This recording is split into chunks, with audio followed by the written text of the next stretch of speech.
Hold on, let me get my glasses on here. Our Village of Romeo notice of public hearing. It is 7 o'clock. This is a public hearing that has been scheduled for Monday, June 17th, 2024, prior to the regular Board of Trustees meeting. The Romeo Village President, together with the Board of Trustees, will hold a public hearing on the fiscal year 24-25 recommended budget. The hearing will begin at 7 p.m. within the South Building Meeting Room where we're at. The meeting to take action on the proposed budget will commence following the closing of the public hearing during the regular Board of Trustees meeting to be held on Monday, June 17, 2024. At this time, any public comments, either oral or written, are welcome during the public hearing. So the public has the floor if anyone has comments regarding the public hearing of the budget. I will take that silence as we are closing the public hearing at 7:01. No comments. You don't receive anything in writing, emails? Nope. Nothing? Nope. Okay, now at still 7:01, we will open the regular Board of Trustees meeting for June 17th, 2024. Let's all stand for the pledge, please. I pledge allegiance to the flag of the United States of America and to the republic for which it stands, one nation, under God, indivisible, with liberty and justice for all.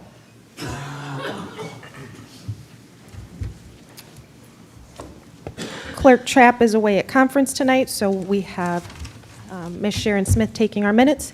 If you could please call the roll, Sharon. Bartholomew, Here. Edwards, Here. Fowler, Yes. Kerr, Here. Parker, Present. Rosso, Here. Poznanski. Here.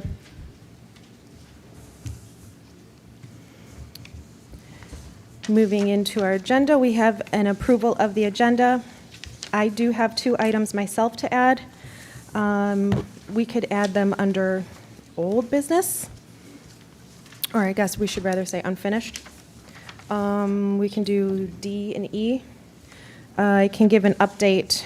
One we will call the President's Bond, that has been referred to before.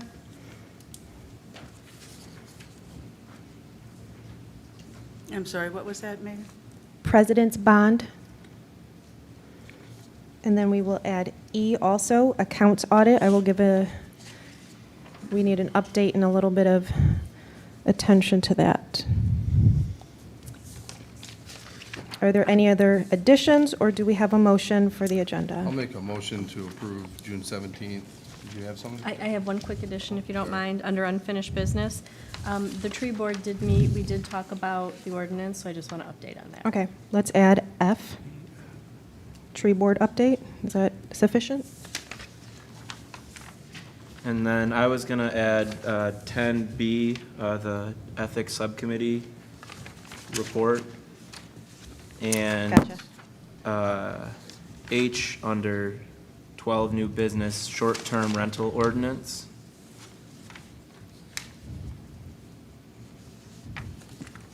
Short-term? Short-term rental ordinance. I'm Do you sorry. need- Can you the- repeat 10B? Sorry. Yes, Ethics Subcommittee. Thank you.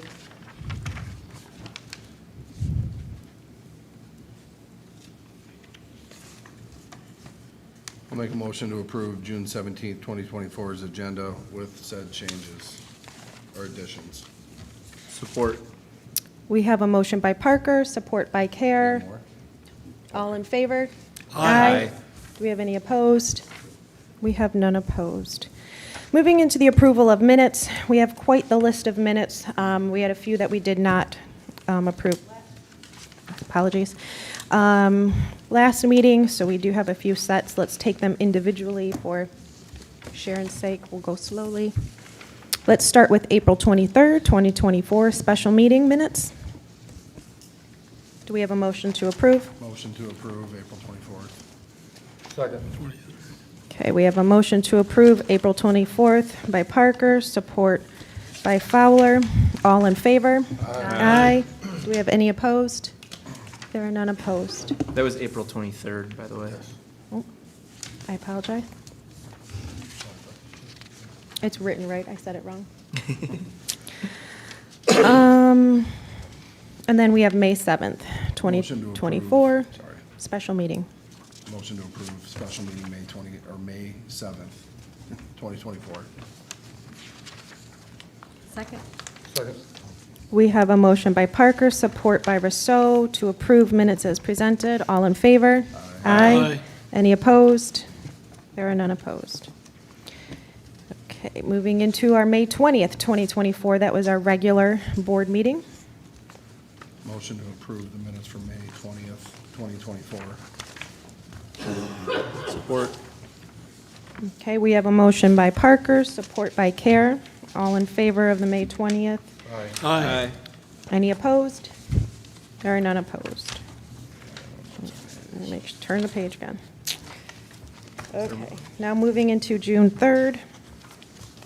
That is a special budget meeting. Do we have a motion to approve? Motion to approve June 3rd, 2024 special meeting. Support. Okay, we have a motion by Parker, support by Care.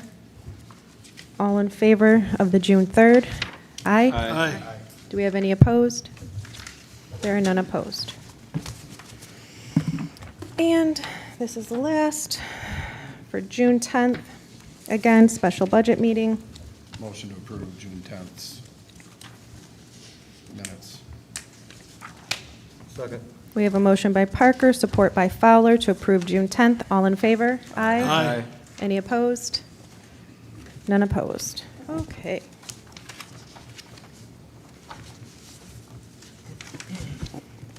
Moving into our approval of the bills. We have bills this month, our register of $164,321.64, and also $65,975.55. Do we have any questions, or do we have a motion? Motion to approve the bills as presented. Support. Okay, we have a motion by Parker, support by Edwards. Would you please call the roll on this one? Bartholomew, Yes. Edwards, Yes. Fowler, No. Care, Yes. Parker, Yes. Rosso, No. and Poznanski. Yes.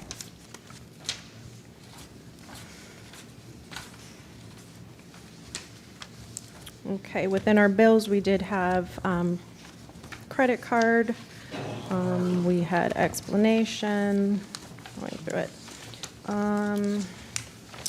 We have in here our treasurer's report. I did want to point out.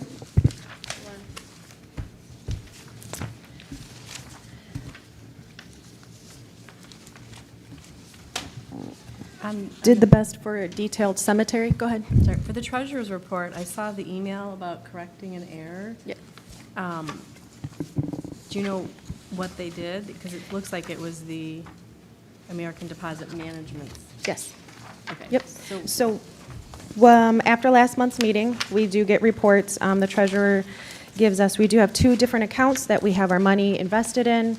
I had noticed one account was at 5% and the other account was only rendering 3.5. So I approached the treasurer, said, hey, if this is truly the case, let's scooch all of our money into the one that's over 5. She goes, yeah, that is odd, because when we did business with them, they said it was going to be very comparable. Let me look into it. So she looked into it, and sure enough, they were giving us not enough of a return, and therefore that is the extra. We were, American Deposit Management has acknowledged their error, and they will be issuing a credit to the amount of $10,402.59. in changing the rate to 5.3% for March and April. So then they took that and they backdated it, giving us the proper interest since the time we had put the money into their account. and so we're good going forward now? At this point, yes. I did talk to the treasurer of our comfort level. Do we still want to stay here? Is this something we feel that we're going to have to monitor? Truthfully, the other platform is more user-friendly. They're the one that has been at this longer. But as the treasurer, and she's the one in the platforms in doing it, I'm leaving the decision up to her, but I have pointed out it might be worth still switching over. But just so, yes, I had her add that in there so that everyone could see we got our money back, and I guess I'd have to think we should probably leave it in the two. I don't think you ever want to jeopardize all your cash into one account. As long as they're competitive, interest rate wise, I just don't think if one takes a hard left-hand turn and tanks, you don't want to lose every dime you've got. Right. Well, and they are not, the money sitting there is not just in a sole account. They put it in all of, and granted, yes, both do put them in different markets. So we do our, definitely diversified. But isn't this the account we went with because we would not lose our It is, principal this one release? is a titch safer. Yeah, so we're not going to lose principal either way, but maybe, okay, all right. Thank you. So there's that. There you do see in there a bit of a clerk's. I asked the office staff any education that they might be looking at for the year, so we had an estimate into our education platforms working into the budget. So you see a bit there for the clerk, and then chief is at police chief conference, so he did give us a bit of a written report. Okay. Now- We approved the bills. I did have questions. I know Catherine's not here. I thought it was determined that we weren't supposed to be using funds to purchase stuff like coffee for the office and stuff like that. We keep seeing these different bills pop up for purchasing as office supplies. Yes, And she- I don't think that's good for spending taxpayer dollars that way. I don't know if we could. We do, and we also supply water. Yes. But yes, that is purchased. Could We we do look not at maybe supply food. something more economical? For instance, on this one date in May, it was $81.25 for Starbucks K-Cups. Could we look at something a little more affordable? Can ask her. Okay. And then the bottled water, that's for the office too? Yes, we do Colligan all around, police department, village. Does DPW, do we have coolers out at the, yeah, everybody gets the, the big station jugs. So these Kroger charges for water, and you say we do Culligan's at the office? Well, what you're looking at looks like something for the Cemetery. Remedy Cemetery. I do not know that. That would be a clerk question.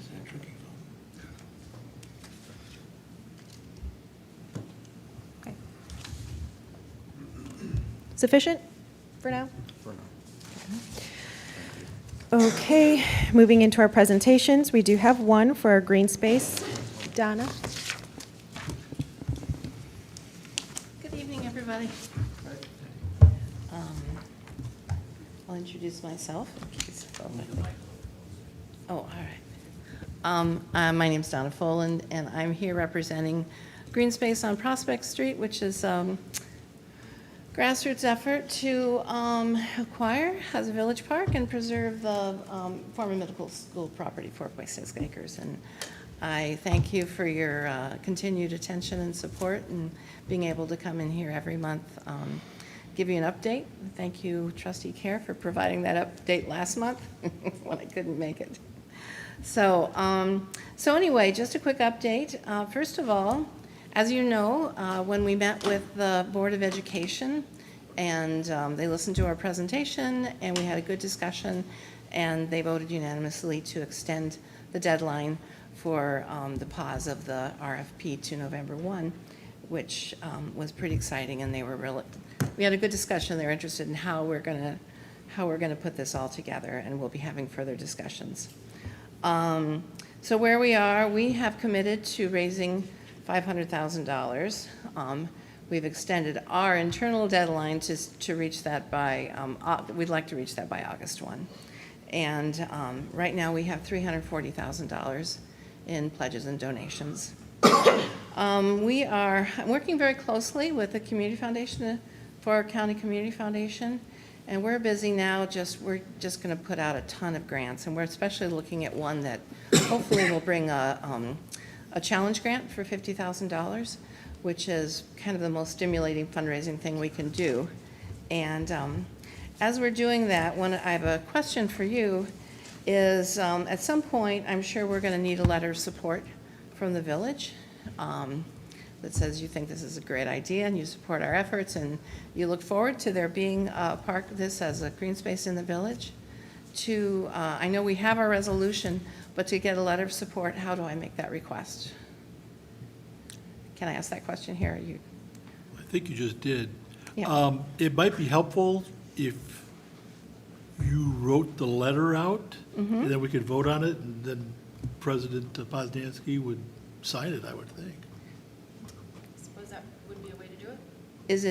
it needs to be approved by your like support for grants and stuff needs to be approved by the board.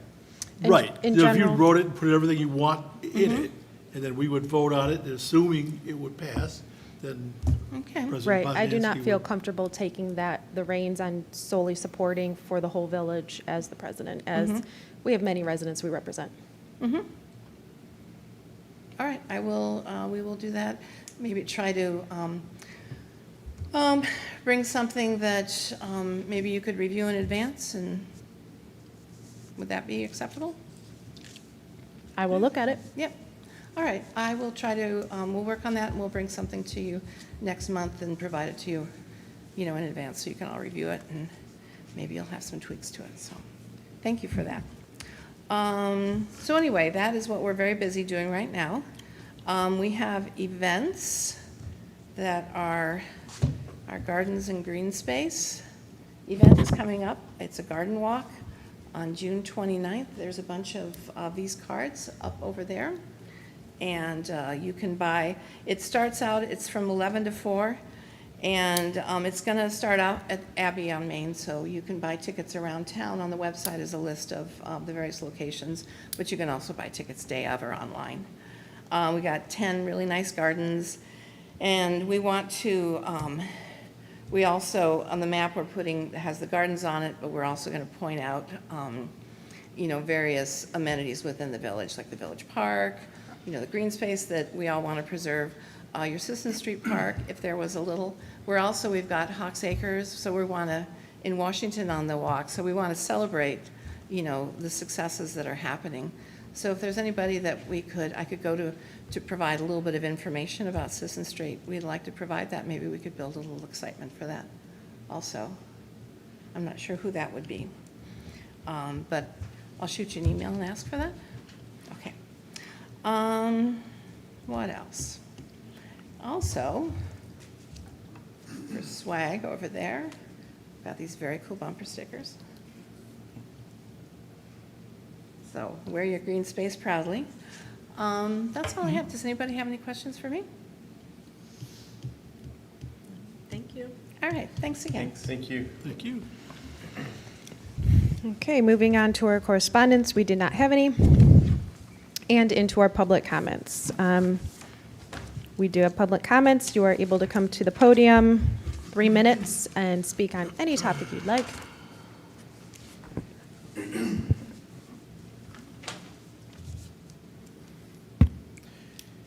Good evening, Franco Felino, 253 Chandler Street. I live directly right next door to the Gray House.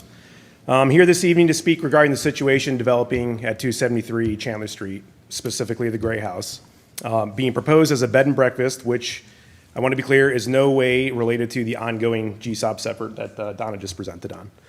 I'd like to start by thanking the village for nullifying the Planning Commission's vote to grant a special land use permit for the bed and breakfast at 273 Chandler Street, the Gray House. It's clear that proper procedure was violated by failing to notify the village and residents within a 300-foot radius. And I appreciate the permit nullification and the opportunity to now engage on this matter. It was troubling to see the Planning Commission approve a plan that did not clearly meet all the criteria of the current ordinance regarding B&Bs within the R1 zone areas of the village. Only one member on the Planning Commission was dissatisfied with the plan as it was presented. And that same member, who is also the only member on the commission who is openly concerned about the neighboring residents and their thoughts on having short-term rental property operating in their backyards. And I'd like to thank you, Trustee Parker, for speaking up on that. Simply put, the applicant's presentation lacked critical information to ensure all the standards for a B&B will be complied with. To name a couple of these issues specifically, When considering the standard of the rooms considered for lodging purposes shall be part of primary residential use and shall not have been specifically constructed for rental purposes, it is extremely clear the renovation of this property has halted or was halted at some point in the past at an early stage in the project, and the remaining construction will occur specifically for rental purposes. This does not comply with the required standard, and that was also noted by the village planner when she initially started going through all the criteria and saying the applicant needs to provide more information or as not, the standard's not being met, so on and so forth. That was specifically called out as not being met. Furthermore, a 24-space parking lot in the neighborhood on the 273 Chandler lot, my question on that is, did anyone from the Planning Commission or the village planner take the time to conduct due diligence to ensure a 24-space parking lot could safely integrate with Chandler Street's vehicular and pedestrian traffic patterns, specifically the numerous children who live on the street and ride their bikes and scooters down the sidewalk daily? This is just a safety mishap waiting to happen. That's a lot of vehicular traffic pulling in and out of a parking lot. 30 seconds. Thank you. The village planner even stated prior to the applicant's presentation that at the time of review, the application for the B&B applicant needs to provide more information to ensure the standards for B&B will be met. This statement occurs at 11:40 in the video you can watch online because the minutes are not posted. My question is, how can the vote occur if the planner states that more information is required? It's clear there were several critical missteps in procedure regarding this situation. Further, at the end of the meeting, the village building inspector recommended a planning commission workshop to create ordinance for short-term rentals, and the commission agreed to hold the workshop in That's August. time. Sorry. Can I keep talking, or am I done? My name is Mary Cahoon. Is there any chance that I could allow Franco to continue talking with my 3 minutes? You can talk. Since I just recently found out about this and I haven't had the opportunity to do the amount of research that he has. If the council would like to give Mr. Foligno. Foligno extra minutes, we would be amenable to it. Do we have? Fine with me. Yeah, I'm okay with it. Wrap on. Thank you. So going back to the village planner, she mentioned at 11 minutes and 40 seconds, and the reason I'm giving timestamps is the minutes have not been posted yet, that the applicant needs to supply more information to meet the criteria for the bed and breakfast within the R1 district. So my question is, how can that vote occur if the planner states more information is required? At around 23 minutes, you can hear the applicant say, quote, "We plan to meet all the standards necessary for a B&B," and then goes on to present the plan. And this ultimately led to the planning commission holding a vote in the matter without properly gaining approval from the village planner. Plainly put, the vote should have never occurred. Not only did the residents not get notified properly, but the planner never even said that this was ready for prime time. It shouldn't have been voted on. A B&B is a form of short-term rental. How can a permit for a short-term rental be haphazardly approved, and then minutes later, the commission agree that ordinance for short-term rentals is needed? This does not sound logic, and it was suggested by Mr. Bomarito. He's the village building inspector. It was suggested by him at 54 minutes and 30 seconds that we need a workshop to talk about short-term rentals, and the commission agreed to do that in August. So I don't know how we can, on one hand, approve a single or a special land use permit for a short-term rental, and then also say we need ordinance specifically addressing the matter on the other hand. That doesn't mesh. Finally, given the situation at hand and the rapidly evolving situation nation and statewide with short-term rental law, I am strongly encouraging the village council to take control of the situation before hasty decisions are made that will severely impact quality of life for the people in the Chandler Street neighborhood and in the vicinity. As evidenced at the last Planning Commission meeting, these situations have the potential to spiral out of control and result in commercial activity in the middle of our neighborhoods, which none of us want. Until the ordinance is properly developed and implemented, please, I'm requesting to pass a moratorium on short-term rentals to include special land use involving short-term rentals. This will allow the appropriate time necessary to ensure the village is not rushed in its decision-making and resident quality of life is preserved. Thank you. Thank you. I did, after going to the Michigan Association of Planning Conference last fall, come back with information and requested our Planning Commission in, can't remember if it was August, September, to look into this. Yes. It has been sitting on their plate. And I was sifting back through previous minutes to try to find out exactly when we made that note, just to kind of give a little bit of a time scale to this situation. And I know you have done that. And I want to say thank you for urging the Planning Commission to do so. And I know there's a lot on their plate as well, but it's now become apparent that this is at our front door, and we have to do something about it before, as I mentioned, it impacts quality of life. So, thank you. Thank you. Do we have any more public comment? Mr. Corey? Hello, my name's Richard Corey. I live at 322 Chandler. I think Franco hit a good thing here. If you remember, like 4 years ago, when the marijuana became legalized in Michigan, I'm going to say easily I would get 4 phone calls a day. Either they were distributors, retail, whatever. You know, they wanted to come into Bruce Township. So what we did, we put a moratorium, I think for 3 years. And what that moratorium did, it gave, you know, we could watch what other communities were doing, whether it was, you know, good stuff, bad stuff. They went through lawsuits and all that kind of stuff. So to avoid all that, we put a moratorium, and then we could take their, well, then I wasn't in office for the next part, but then that gave the new board a chance to cherry pick. Let's take all the good stuff and make a good ordinance, because, you know, it affects everybody. So I think a moratorium is a good idea. Thanks. Thank you, Mr. Corey. Any public comment? Thank you, Village, for allowing us to have this opportunity to have the conversation. Rob Wing from 260 Church Street near Chandler. I think clearly I agree with what's been said so far. I don't really think the infrastructure is really there. Plumbing, sewer, the issues we have, and having a B&B or something of that nature, has that been looked into? What's that going to mean? How's that going to affect all of us? That is a concern. Is there going to be a 24/7 primary residence there, which in my, what I've learned needs to happen, or is this going to become an abandoned building? Romeo is not a place where there's a lake, where there's going to be people there all the time. What's going to happen in December, January? Is this just going to be a building that's just going to sit there, as opposed to perhaps having a family there with youngsters there that live there all the time and look after it? Those are the kind of concerns that I have, and I know many of us do. So let's go through the right procedure. I'm sure we will. Let's not make a rash decision. Thank you. Thank you, Mr. Wing. Public comment?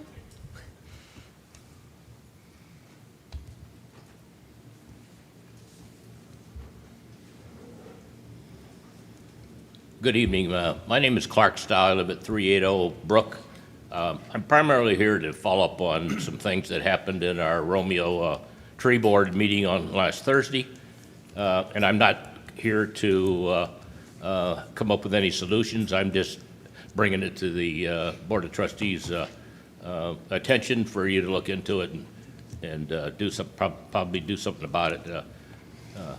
Early last year, to give you a background on the first one, early last year, there's a couple of, I walk my dog in my neighborhood, and there's a couple of 90-year-old residents that live in my neighborhood that wanted to learn how to use a computer, so I volunteered to meet with them every couple of weeks and talk about things, and they found out I was on the tree board, and they're tree huggers, and so I started showing them what I use as an example of the website for Village of Romeo, and I went into it and looked at the tree board where we post our agendas and our minutes, and we're having trouble getting those posted. They're not there all the time. And some of the other committees' minutes and agendas aren't posted on a representative basis. I'm just asking you to look into it. If we have a vehicle, we should be using it for what it's intended for. The other subject is, and we talked about this extensively in our meeting on Thursday night, because we're responsible for trees, because we're the Romeo Tree Board. Got brought to our attention that DPW's cut down 5 or 6 trees in the village. It came as a major surprise to us. We didn't know anything about it. And if you look at the trees and the pictures that were taken, we don't know what was wrong with those trees. We just need a vehicle to have something that happens regarding trees. I would think, brought to our attention, because that's what we function as. We're a tree board. We plant trees. We look at trees. We bring in our arborists to give us information on trees. So I'd appreciate it if the board looked into that and found a vehicle to bring stuff to our attention before the fact. 30 seconds. And I want to close with giving a shout out to Megan for at the last meeting.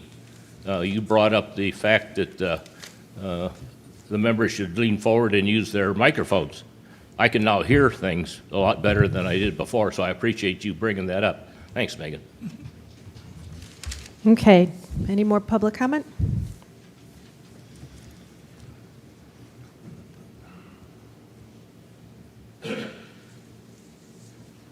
Good evening, Matt Skelly, 261 Church Street. Also here to talk about the Gray House, 273 Chandler, the proposed B&B. So thank the board for nullifying the vote for the Planning Commission on the June meeting that inappropriately had approved that. So I wanted to thank the board for stepping in and being the voice for the people to take the time to schedule and properly notify residents.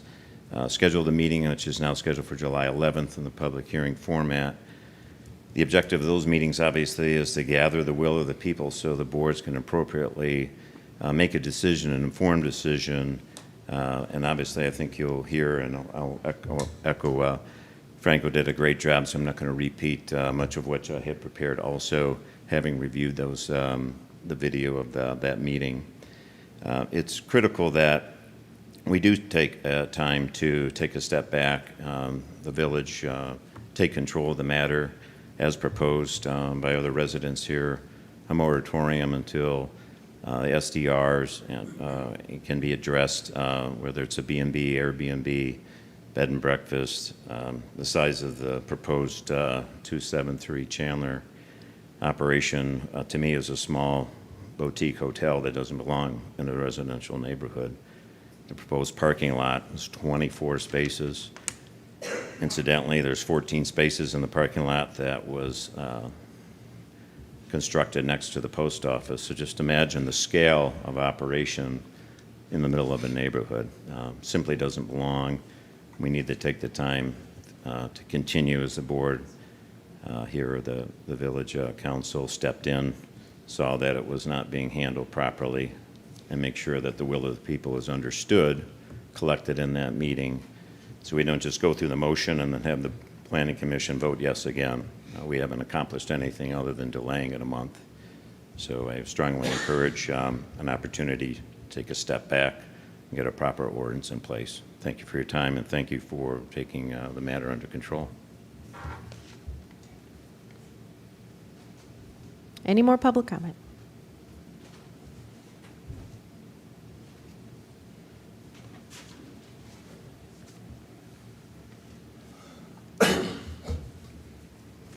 Good evening.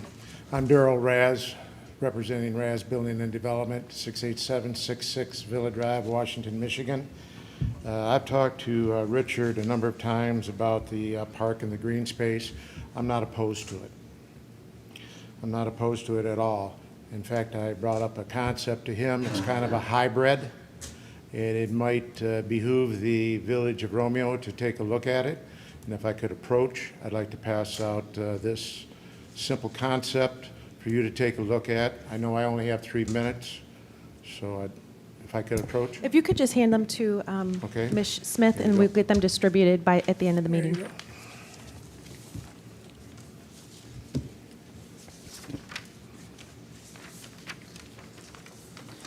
I'm a longtime resident of Romeo. I was born and raised here. I've been in business over 50 years. Romeo's my home.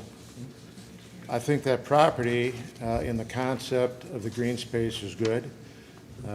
In my opinion, as a businessman, that if you put some homes with that, and if anybody knows what I build, I can build any decor. I can match that of the village homes.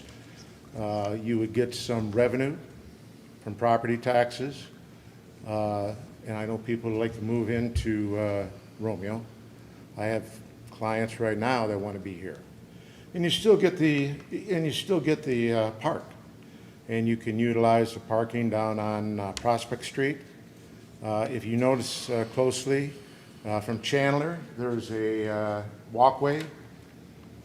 You could have a nice 5-6 foot sidewalk entering the park from Prospect. You've got the, I played on Morton Field, so I know all about it. You've got the catwalk going down there. People can come from Morton Street, come up to Prospect, take the sidewalk, be at the park. I just think it's a hybrid that, in my opinion, might be something that the village would like to take a look at, and you could achieve, some revenue and as well as the park for the people. I think the parking down on Prospect is a great idea because there's some people in the village that, maybe are a little bit older, may want to, drive 30 a seconds, car sir. over there or a truck. 30 seconds. Okay, so it's a concept.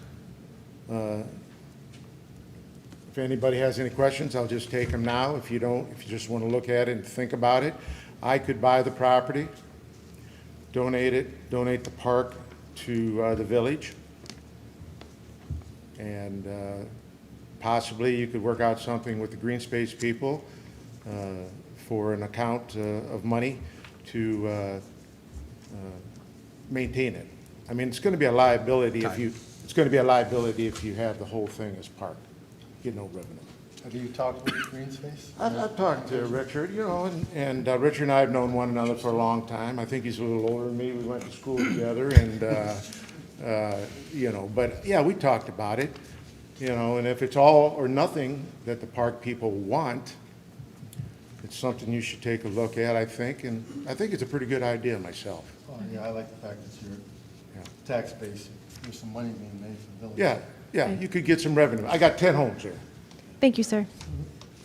Just as information, we disagree. Oh. Just a little bit. It's over here. Okay, public comment.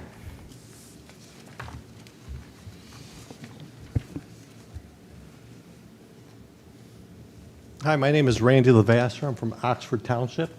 I'm running for state representative. I'm a Republican running in the primary this August against the incumbent. The district runs from Romeo all the way to Ortonville. It's basically 6 townships wide. A little bit about me. I've been an attorney for close to 36 years. Last 25, self-employed with my own real estate law practice. And I also started a small company during the Great Recession to help people reduce their property taxes. We were successful in helping the owners of thousands of homes across the state of Michigan at that time. I'm here because I want to meet you. I believe that one of the roles of a state representative is to be accessible to the public, be accessible to local officials. It's very important for a state representative to come to meetings like this, let you know what's going on in Lansing, and more importantly, find out what your concerns are and how your representative can assist you with those concerns. So I do look forward to, if the voters give me the privilege of serving you, coming and meeting you quite often and working with you toward your concerns. Thank you very much. Thank you, sir. Yes, we have never seen Josh Stryber. Moving on. Any more public comment? This is the time to speak. As soon as we close public comment, we move into business of the board, of which you are able to watch quietly. Okay. Officer reports. Let's see. I suppose we can start. I don't care. We'll start down here. Nathan. Nothing at this time? Okay. Matt. No, nothing here. Shelley. A couple quick things. First of all, thank you to the wastewater treatment plant for hosting middle schoolers on a tour. I got to hear all about it from the middle schooler. She's very concerned that your frog survived, so I hope it did when you found that frog. And it was reinforced to never put anything in the commode other than toilet paper, not wipes. And she wanted me to announce that as well on your behalf, so thank you. We had an ethics subcommittee, which was the start of that, and then a tree board meeting, which I attended, and we'll have a little bit more information later, and that's it. Justin. Planning, we heard a little bit about the B&B that got approved, and we're going to see it again next month because it wasn't handled properly. Besides that, I was a little late to that meeting, so I missed some of it, and but that was the main topic. You got nothing else? Nothing is trustee, okay. No. Zach? We're good. Nolan? I'm good. Okay. We've already seen the treasurer. No clerk tonight. Mine is shorter, given the agenda, and truthfully been very busy. With what? Roads. Not as busy as Tim, I admit. Tim has been going, you guys, if we could give a bonus, Tim deserves the biggest bonus possible right now. What he's been doing to ensure this road project happens correctly. Just a bit of an update where we are. Curb work, quite extensive, outside the scope of what was initially put onto our project. Hoping that by the time we get to the end of it, we have a few other things in there that are not going to need to happen. I'm hoping that evens out a bit at the end, and our overage isn't too bad. For the south side, it's moving ahead. It's actually moving ahead of schedule. As you can see, we have 2 crews out there. We are trying to keep them busy. The moment any crew steps away, it's potentially days or a week before you get them back from the other project that they stepped off to. So we are trying to keep everything moving between Tim and Jerry, who is our site supervisor for our engineers. We are fixing storm and drainage issues. There have been historical issues, and guess what? We're finding them, and they are going to be fixed. Whether it's a pipe that is undersized for whatever reason, whether there was a hole in it, and that's why it doesn't drain, or there's a brick stuck in it. Tree roots. Yes, we have had to take down trees in an emergency because getting the road work done, that's just a few of the trees. Again, call for any questions. Was out on the roads today for about an hour and a half, meeting with residents. We have phone calls. I find it easier. I don't get hung up on when I meet them in person. And we can talk through issues and actually see it in person. Flyers will be coming out here for the north side as we move more from the south to the north. The other big thing is our village hall restoration. As you can see, there's still the work being done there. Very loud today because now they have officially moved into the front of the building. And starting tomorrow, June 18th, the front door will be closed as they are moving into the restoration work of the I-beam. And it is unsafe. They could not figure out a scenario where we could still walk. They could put any sort of scaffolding, given the extensive nature of the I-beam repair. At first, from ground level, it just looked like the bottom plate of the beam was needed, and there is literally beam missing in some portions of that bottom plate. But once they got up there and the engineer got in there, there is just a bit more. We are still under budget for the beam replacement, but the work has stepped up a bit that they need to close. We just have to close down the front door for the extra work. So starting tomorrow, if you need to come into Village Hall, just go around the back to the police door, and somebody will come up back, whichever way you want to say, to assist you that way. Always, the phone is open. We are not closed. You just have to use a different entrance. That is all. How long will that be for? Any idea? Oh, yeah, I'm sorry. Till at least next Wednesday, June 26th. So just about, I'm giving him 7 days. He said 5, but let's give us some leeway. And if it opened it up before, yay, you'll know it because the sidewalk won't be closed off. So there's that. I did have one other thing. This does not, I do not enjoy coming here and talking about things that didn't go well over the month. But this was something that I know, given last month, I had to speak to the clerk and a few things that had stepped out of bounds there.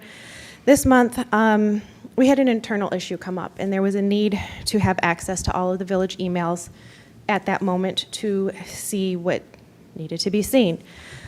I reached out to Jason Gottschalk. He is our engineer, or our contractor for SYO Computer Engineering Services. And I asked him to provide access to myself to the village property, and was met with resistance. I was told no from our contractor.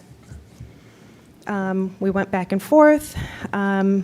Eventually, they said, the clerk should have the information, I'll ask the clerk. When I asked the clerk, she did hand over all the emails and passwords to that point for all the village emails except for herself, and has refused to turn over her password for the village clerk email. Eventually did get the matter resolved. I bring this up because there are times where we have time-sensitive issues come up, and working with a contractor and an elected official that makes the job and the duty that I have to the village and to the residents harder or take longer to do, it's just, I'm without words because it's frustrating.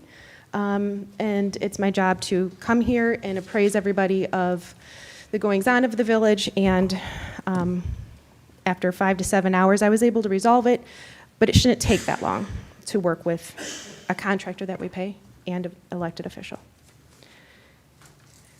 Other than that, yes, we had a great field trip. I was able to not only attend with this middle schoolers, but bring the new police chief so he could see the infrastructure, what we have there. Congratulations to the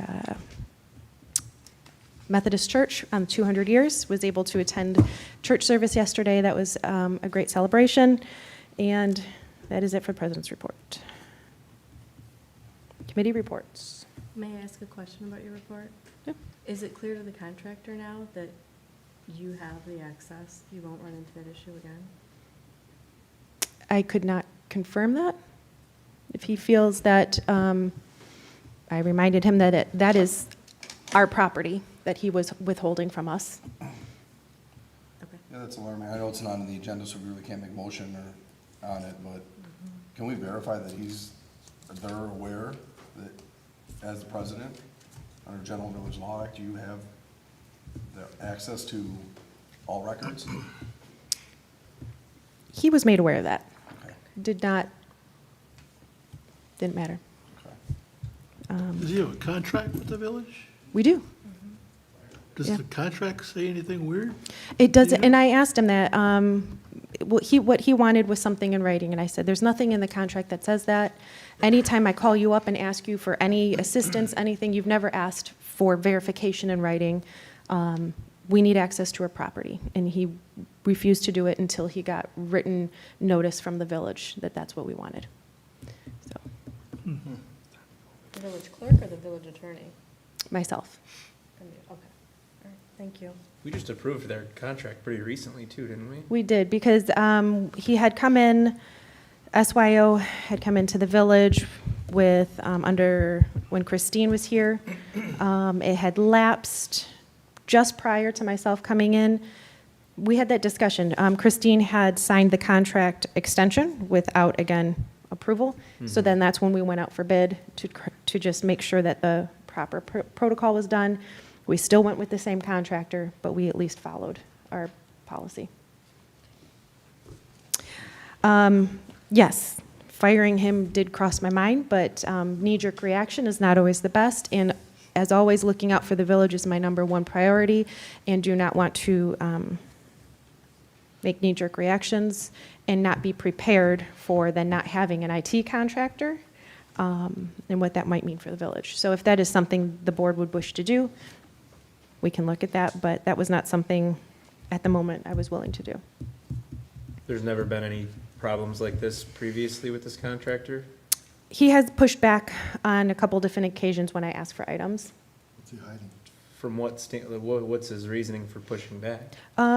He seems to quote law to me, that it's not my job to have access to certain things, that's the clerk's. Ooh. Of which I remind him that he is the IT contractor. And, that's not what I asked. I didn't ask an opinion, I asked for work to be done. Mark? I know it's IT stuff, but when she mentioned the word law, do you know anything about what would be talking about? Well, I do, and technologically, no, I'm probably a Neanderthal. But with respect to whose property it is, even if it's, even if it's in the cloud or it's in somebody's server, it's still the village's property. And the village president is the chief executive officer of the village and is responsible for the property.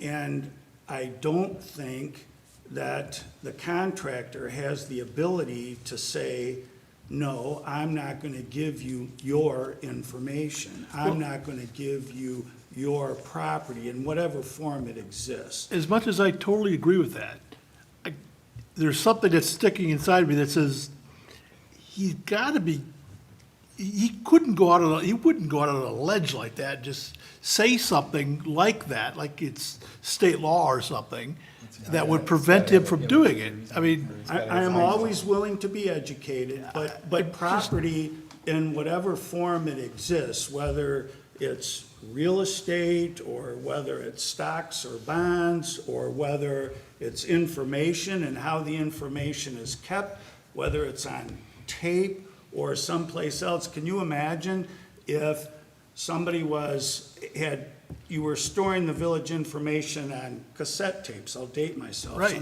So now I'm in the 80s, and you said, give us our tapes, and they said, no, we're not going to. No, the information, the property belongs to the village. It's the village's property, and you have, you have a technical person to either manage that property in some form, not substantively. They don't get to supersede your decisions, or the president's or the clerk's or the treasurer's.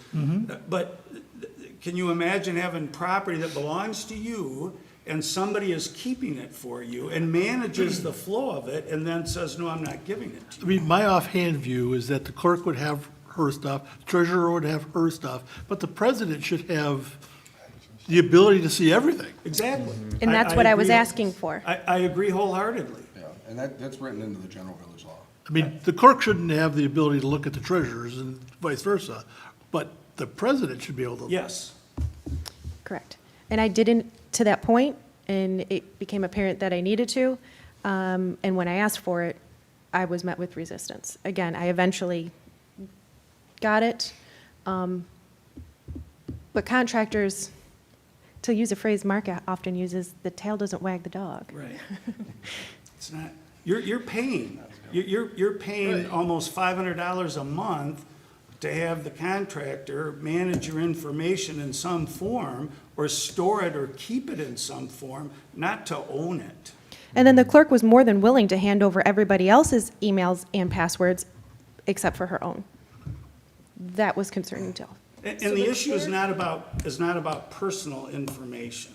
It's not about personal information. Yeah. It's If you happen to use your village email to do personal information, and when we look at it, we see that because you were incorrectly using your email, that is not on us. Correct. Yeah, you can use your village emails for personal, but you can't shield it and say, well, you can have the public part of it, Right. but you can't have the personal part of it. Right. If you store personal records within files and we see it, it's in our system. So the clerk has access to all of our emails and our passwords that we created. Yes and no. There was a point in time, so when we had our email switch over, everyone got new passwords, correct? There was a time that the contractor gave Catherine all of that information in those base passwords. If you have since changed your password, we no longer had access to your email. So I tried with that list that was given. Obviously, it's been a couple months, people have changed their passwords, and that's what I could not get in where I needed to get in. And that's where eventually I acquiesced, even though I did not want to, or should have, not have needed to put in writing to our contractor that we needed access to our information. But it was expedient. The longer it took, the more there was a possibility that things could be deleted, and then we wouldn't have, couldn't look for what we were looking for. But, yes. Thank you. Okay. Committee reports. Sewer committee. We haven't met since before last meeting. We're actually meeting Monday, this coming Monday. Okay. At Bruce. They should have their request, and at that time, we'll probably have to get with all, maybe HRC, right? Or they still handle. Decision will need to be made of whether the village will be expending money for somebody else to ask for our items. If we're going to be involving engineers in spending money, we're going to have to make a decision of what we're willing to do. Willing to spend. Right, Or ask them to. right, correct. Understand. Can you send in what you would like so the agenda can be posted? I will get with Mike and see what he was gonna put on, but yeah. But I don't know if they post agendas. From our point of view, though, we probably would be good to have the newest numbers on capacity available, and things of that That'd nature. be good. Yeah, I would agree. We at least have basic information, but if you're asking us to do extra, incurring Yeah, the I don't engineers think to do anything more extra work. At this point, I Well- think just, we're gonna meet, they're gonna discuss, they're gonna go over Yeah. timelines and timeframe of when they're gonna need capacities. And then at the time, we can bring it back to the board or talk with Al and see if he can answer anything with that, and we go forward. 'Cause I think the last time we talked about it, several years ago, I think Ford was still there. We had to still, at that point in time, keep a reserve, Exactly. a certain amount of capacity for their. And we still need to benefit. No, we don't keep have that to. property in mind for future. We Yeah, also, but They had, we were, how to say this, we had put aside a certain amount of capacity for just-in-case purposes. That doesn't include what they were actually using, so. and we do actually, have annex property coming on to the system, Yeah, that's true. so. Which we have to support because they're part of Romeo. Correct. so. Correct, and, That one didn't exist last time. So those yes. are the kind of numbers I think we would need to see from HRC. and where the chips will fall with green space Prospect, that will drastically change if there's housing or there's a park. That will incur or alleviate. But yes, we do need to post an agenda. Ethics Subcommittee, I guess Nolan, because we did meet, Nolan did some research. Yeah, we had a really good conversation. There's a lot of good resources out there from neighboring communities. We went over several things. Obviously, there's some things we have to iron out as far as do we need to have an ethics board that would review any potential issues that arise from our newly found ethics ordinance. So we had some questions. An option that we probably naively thought would be available to us is Macomb County has an ethics board of review, and the language on their website's a little ambiguous, and it kind of makes it seem like any public servant within Macomb County is covered under that ethics ordinance, and they'd be made available to us. I was able to talk to their chair, Dory Vasquez, of the Macomb County Ethics Board, and she was super helpful. They aren't available to us for our usage. We'd have to form our own ethics ordinance and ethics board if we so choose to do.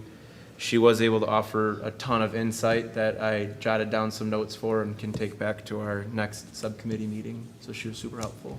Nice. Do you have anything to add, Shelley? No, that's Okay. Okay, we will schedule another meeting. Moving into business. Draft ballot language for the 2 road mills. Last month, we had the draft ballot language, should we decide to do Headley rollback. Agreed that we would draft the language for the 2 additional mills. Just like to reiterate, this is not a decision. We have not decided to do the 2 extra mills, but we are preparing the language should the council decide to go this avenue, as this needs to be ready by August. So next month, we will have to make a decision on what, if any, either or both or none, we will be putting on the ballot. Please, if there's any comments to the language, the way it is written, is it clear? I did add in here information you've already seen, but I just wanted to reiterate where we were. Should these 2 mills get put on the ballot, it would be a total of the 3.5. Plant Moran put some language together where we were doing budget of what that would look like. Just a bit, assuming taxable value increase of 5% in fiscal year 25, 3.5 in 26, 3.5, 27.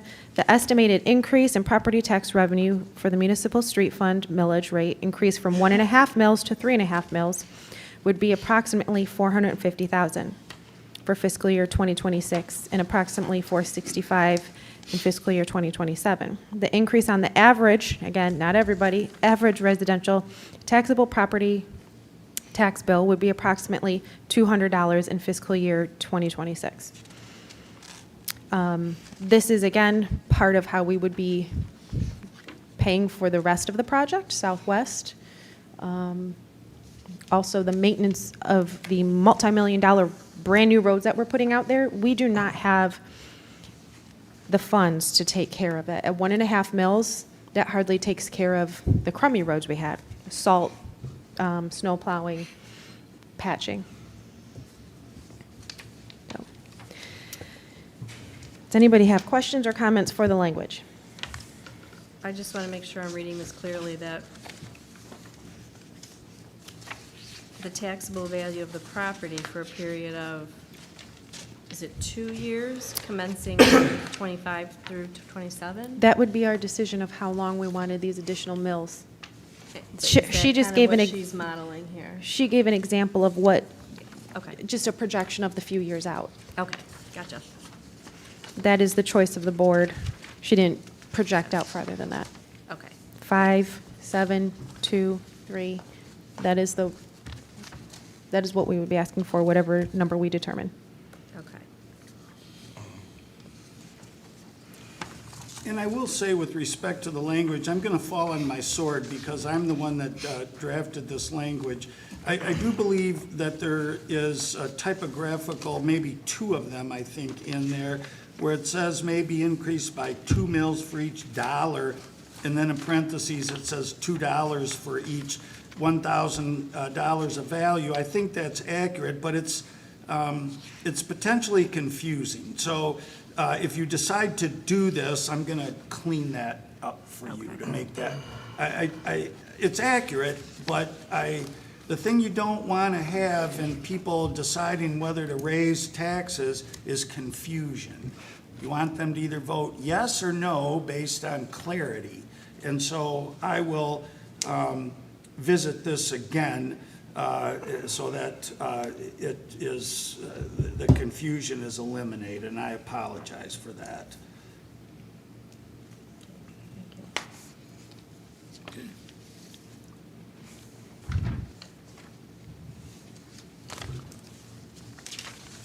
Any other comments? Okay, I will bring this with the changes and the Headley override language back next month. We will be making a decision if we will be asking for either to be put on the November's ballot. What portion of this would go to the DDA? Is that on this last page where it says, not the last, page before last? You mean by go to the DDA? Well, the street millage increase question says, as required by law, a small portion of the millage may also be distributed to the Village of Romeo Downtown Development Authority. So I was looking to see. The reason for that is based on the capture. Some of the tax increase is captured by the DDA according to the statute and the plan that the village has adopted. And it may not apply to the street millage, but I erred on the side of caution to put in there that it may. It may, that part that is collected within the DDA for the street purposes, a portion of that may go to the DDA. I'm not positive of that, but that's why that language was in there. And it's also in your Headley override. But that would, in the Headley override proposed language, would only affect those properties that are in the downtown development district. But not St. Clair and Maine, Well, because those are county. But they're still, the residents still pay taxes. Yeah. Yeah. right. I mean, we but wouldn't do anything. They're still to defined them. by boundaries on the east and west too, though. Right, And but I north mean, and the south. money wouldn't be spent on those roads, because those are the county roads. Right, you, Okay, yes, that's what I'm trying to yeah, say. typically, except for, I don't want to get too far into the weeds, but there have been times when improvements have been made to county roads in which the village has participated. For instance, when they redid 32 Mile Road, both east and west, the county did that and was responsible for the project, but they strong-armed the village, and the village paid a part of that. So I don't want to say none of that money will will go to the county roads. But that would be an action on your part, not based on the tax levy. Okay. That's a general appropriation that you make based on an agreement with the county. Okay, thank you. Okay, thank you, Shelley. Anybody else? Okay, we'll bring them back next month. Is that something that can be clarified before next month? If that does happen, will that money go to the DDA, or you said you're just erring on the side of caution? I think it very well may, if you apply it to the local streets, because you have Rawls at Lafayette, you have streets that are within the DDA. And so, So that money. And alleys.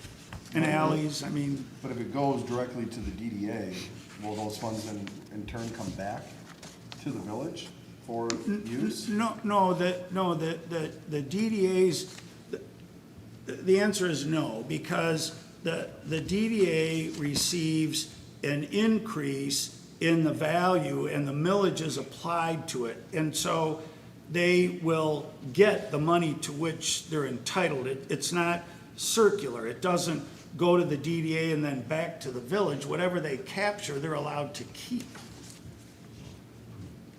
Is it specific to that road, to the road improvements, or they can use it? Well, again, it depends on what happens, because they generally, the taxes that are levied within the DDA, they capture part of that tax revenue based on the difference between the base value of the property and the increase in value.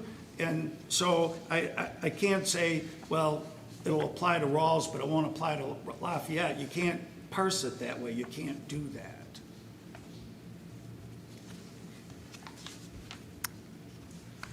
Good?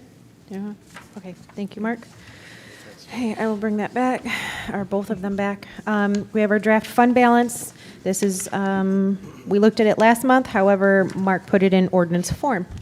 We did have a few edits at that time, applied those edits to the language, and here you see the ordinance. So.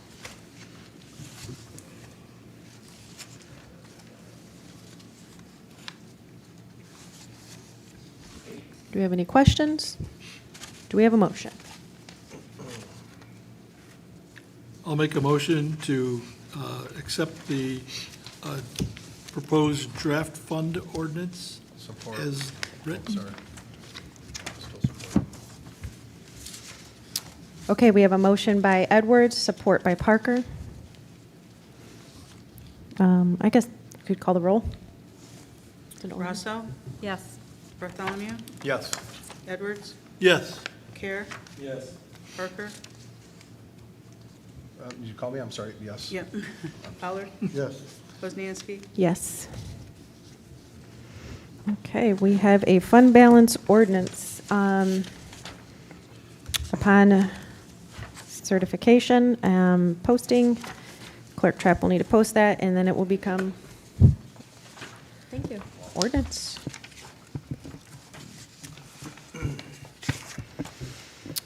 Our DDA proposed fiscal year 2024-25 budget. You had a page of explanation and then their budget. Do we have questions or a motion? I'll make a motion to accept the DDA budget as presented. Support. You care? Bartholomew? Okay, we'll have a motion by Edwards, support by Bartholomew. Could you please call a roll? Care, Yes. Parker, Yes. Rosso, Yes. Bartholomew, Yes. Edwards, Yes. Fowler, Yes. Poznanski, Yes. Okay. DDA has an approved budget. Moving into President Bond. At the time I made the agenda, I did not have the information, so I wanted to, which one is it? This one. So after the last meeting, we'd asked the clerk to look into the insurance.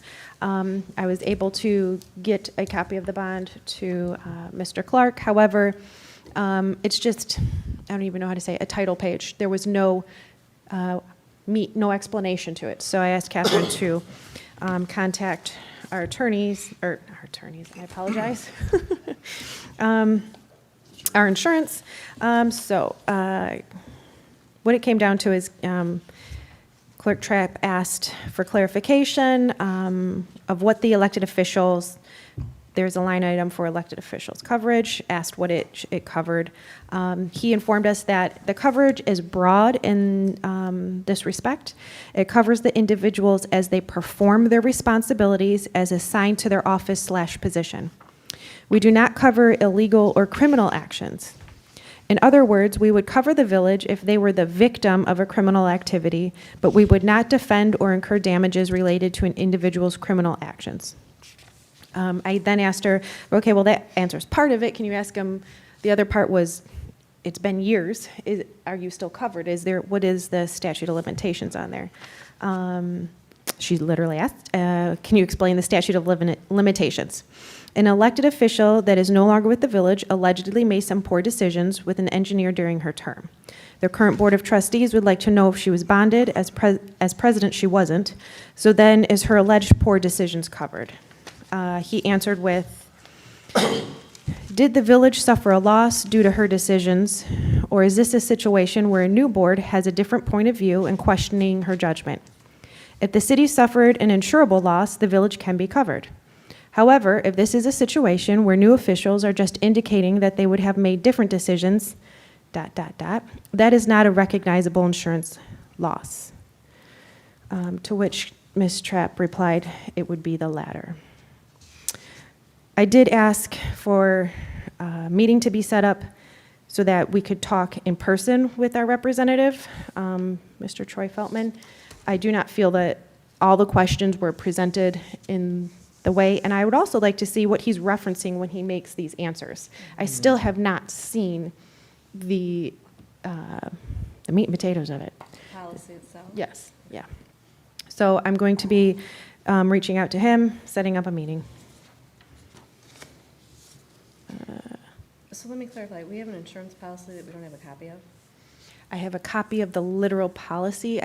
There is not or at least the clerk does not have, or in our possession, an explanation of that, what that portion means.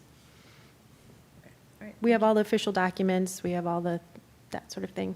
But for whatever reason, the clerk and the treasurer have a couple-page explanation of what theirs does and doesn't cover, but this part doesn't. Clerk and the treasurer?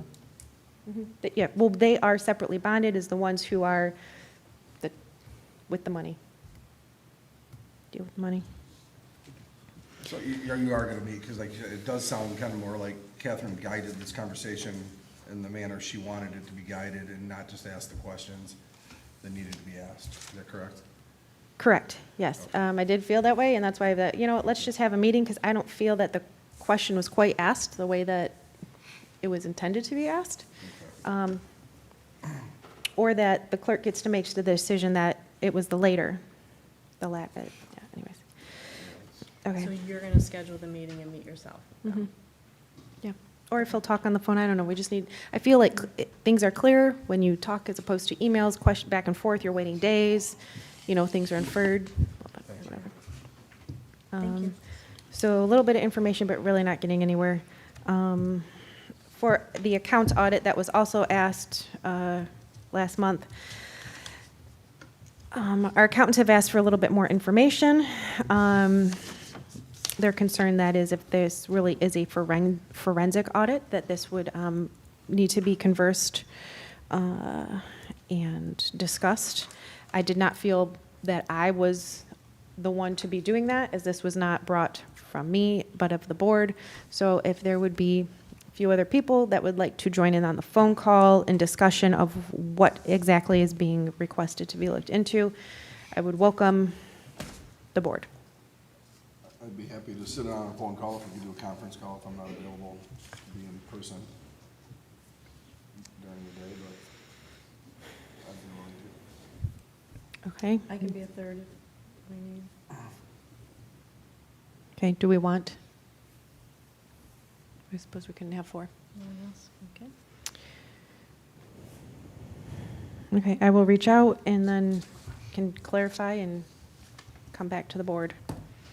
Depending on exactly what you're looking for and how much time, it will need to be handed off to a different department, and that will drastically change a cost estimate. That's why they just need more information. And I told them I don't know exactly. Tree board update. So there was a tree board meeting, a lot of good information, and they reviewed the Arbor Day event and what went well and what they'd like to improve upon. The ordinance that was here that I said we would take back to the meeting, we did do that. There was just one small tweak. It had mentioned in there about issuing of permits, if the tree board issues them. So we kind of corrected the wording on there with what would be more realistic, because they don't issue permits. And they voted on accepting that ordinance based on the wording being changed. So I don't have the actual final draft to present, but it was addressed and 99.9% what was presented here. So we'll have it for next month. Okay, so I will look for that then. Are you guys involved in the loop as far as taking down the trees at all, or do you guys contact DPW, they contact you? No, not at all.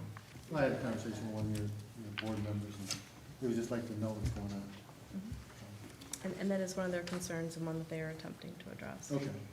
I think it would be really beneficial. Well, maybe the clerk can reach out. You guys communicate with the clerk, correct? Our clerk deals with DPW. So include that in the loop, that way your board knows what's going on, DPW knows what's going on. Are you looking for them to make decisions? No, just, you had previously, up on public comment, one of the Okay, yeah, board members. I heard that, but So all I I'm just don't saying want to is- put the tree board, all I'm you know, saying- delay the project another week I in the middle of. I didn't say any delaying, I just said include them in the loop, Okay. that's all I said.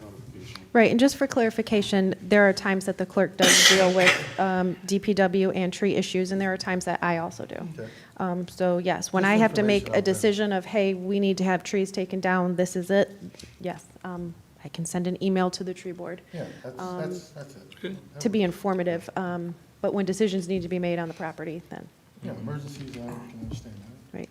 Well, delayed too. And we do not take trees down needlessly. When people call and ask for a tree to be taken down, I go, is it sick, disease, dying? Is there evidence that this tree is broken? Otherwise, we are not spending money to take down property that is perfectly fine.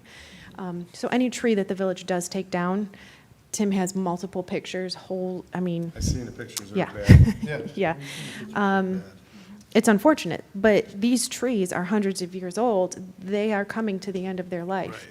If we do want the village to maintain this look, that's where the tree board needs to come in and really start using their money. At the end of this year, currently, there is still $6,600 sitting in the tree board's fund. Let's utilize it. Let's use some sort of program. Let's see what we can do to get the trees back I out guess there that's what I'm saying, that too, we are is you want taking them out. on your side, so Yeah. the more We did- information, informative, the better. We talked extensively about that at the last meeting and how to utilize those Yeah. funds. One of the things that they had talked about, which is probably a pretty reasonable idea, and Tim might welcome, is actually having an arborist, other than the tree contractor who's gonna cut them down, but an arborist that they could pay to just keep an eye on our trees and assess them and let us know what's going on and how to help them and prevent any disease and that type of thing. So that was one of the things they talked about, but they're really looking at ways to get more trees out there. They have a great connection with Macomb and can get more trees. with Yes, them. Green Macomb has a lot of money right now that they can be giving for trees for us. What we run into is the tree board and the government is not putting trees on personal property. So somehow we have to work out, other communities do it. There's a way to do it, whether it's a match grant of half what the resident puts up, half what we do, and they plant it on their own property. However we get it done, there is a way to do it. People do it. Other communities do it. Yep. No, but I like that idea too. It's being creative. In the past, we've used Owen, O-W-E-N. I don't even remember the project. It was probably 15, 20 years ago. But we did use Owen for them. The tree board used Owen. It would be also very, Because they were our agriculture or art, Right. whatever. Arborist, yeah. Arborists, yes. to have a tree assessment. How many trees do we have? What condition are, getting a whole assessment done. that would be very beneficial also. One of the comments and things that we discussed. We also discussed looking at if they could partner with the village and be proactive, staggering where the trees are removed from, so that not one particular section is stripped of 6 trees, and then another section might have 3 or 4 that needs to come down. So if they could do a couple here, a couple there, knowing what trees are gonna come down and try to stagger a bit. That way they're not stripping section by section. So they've got a lot of good ideas they're kind of throwing around, and Do we have a problem with that, though? well, it depends on if you call it a problem. Like, the street that got discussed at the meeting we had last was Fairgrove. Had 6 trees come down in a matter of 2 weeks. Oh. So if there's trees that need to come down, Okay. can we stagger where instead of one street being stripped? And now they have, and Fairgrove's a very short street. It's not as if, you know. More so- economical for the village to have a contractor on one street, because you're paying him by the hour. So if you're paying him to cut a tree on Fairgrove, Yeah. and then let's say you go to Chandler or South Side, you're paying him to move stuff Equipment, from spot. and you're So wasting usually time. when I have him come to town, they try and work in one area. If we're working, like say, the northeast side or the southwest side, we try and jump all over and not work in one area, but unfortunately, Fairgrove has a lot of trees that are hazardous. Yes. Yeah, and that's where he's taking the pictures of, they are hollow. The trees look fabulous, but when you cut them down, they're hollow on the inside. Right. I'm not an arborist, and I'm not gonna say, but I was there when those trees were cut, and so depending on what section of the tree you're looking at, you could take pictures from various sections and get different answers and perceptions. But either way, they're rotting So- on the inside. They're hazardous. Yeah, so anyway, the tree board is working on a lot of different ideas and solutions and being very Okay. proactive, so. Good to hear. They're a strong group. New business, moving, pardon me, did I? Nolan, didn't you add short-term? Or That's is going to be new business. Yes. Oh, that H. was a new bit, oh, I'm sorry. I apologize. I wrote Thank you. the Wrong spot. Okay. Our Village of Romeo fiscal year 24-25 budget resolution. Very detailed this year.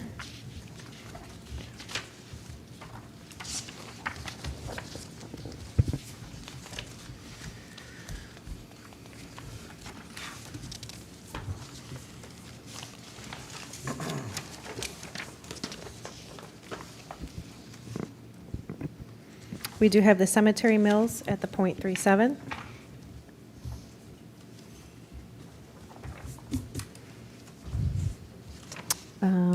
Do we have any discussion? I'm sorry, what did you say, .37? It was the .37. Yeah, okay. Going through this, I mean, previously I have asked before, you know, what can we do without in the departments? Because I'd much rather us start cutting first before we do a millage increase to the residents. And I know our needs are great because you listen to every department, the needs are there. But we have to start looking at, we just can't keep taking the money out of the taxpayers' pockets to pay for certain items when we're not doing anything ourselves. I mean, we are cutting budgets, but, I mean, maybe we go down to 1 police car instead of 2, you know, something like that, or do our own laundry. And there's just things that we could do it internally before we increase the mills to the residents. That's just some of my thoughts. I'd like to make a motion that we approve the 2024-2025 budget resolution. Support? No, it's here. I don't read it. I don't necessarily disagree with you, Trustee Fowler. It's not a comfortable or a popular thing, but every dollar counts.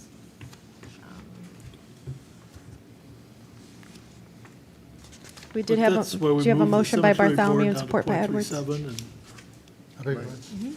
those type of things. Sure. Again, it's still a living document. Our budget never is final and firm, so that doesn't mean today before we pass this resolution, we have to look at all those things. We're welcome the next month to see how we can cut costs in each department if we so choose. Right, and do keep in mind, I mean, you've seen the budget, you've seen it for months. If there were areas that needed to, or could be slimmed down, we had an opportunity. If you saw something that we did not see or that accounting didn't see, bring it to the attention. We've also been able to get grant money. We are bringing money into the village that's not been here, that doesn't come from the taxpayers. Some of the things that need to be done are what the taxpayers are asking us to do, maintain their roads. They don't want the roads maintained, or they don't want new roads, then we don't raise the mills and we don't do the work. I don't feel that this board is asking the people to give more without a reason. I think we have reasons, I agree with you. We do have, reasons for what we need to spend the money on and what we need to do.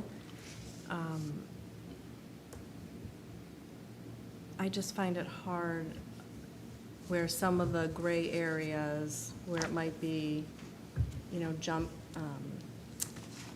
comfort in judgment and want versus need. Not everybody has the same perception of what those are, and those dollars add up. Right, and maybe like we discussed, doing maybe some proactive, like ordinance reviews where we take one each month and look at it. Maybe that's something we can do too, where we look at each department and see where we can trim the fat each month. I mean, not that we're looking for excuses to make meetings longer, but being proactive is the best case. If there is gray areas, we can decipher them at that time, but there's not a one, solution fits all. Right. I agree with that.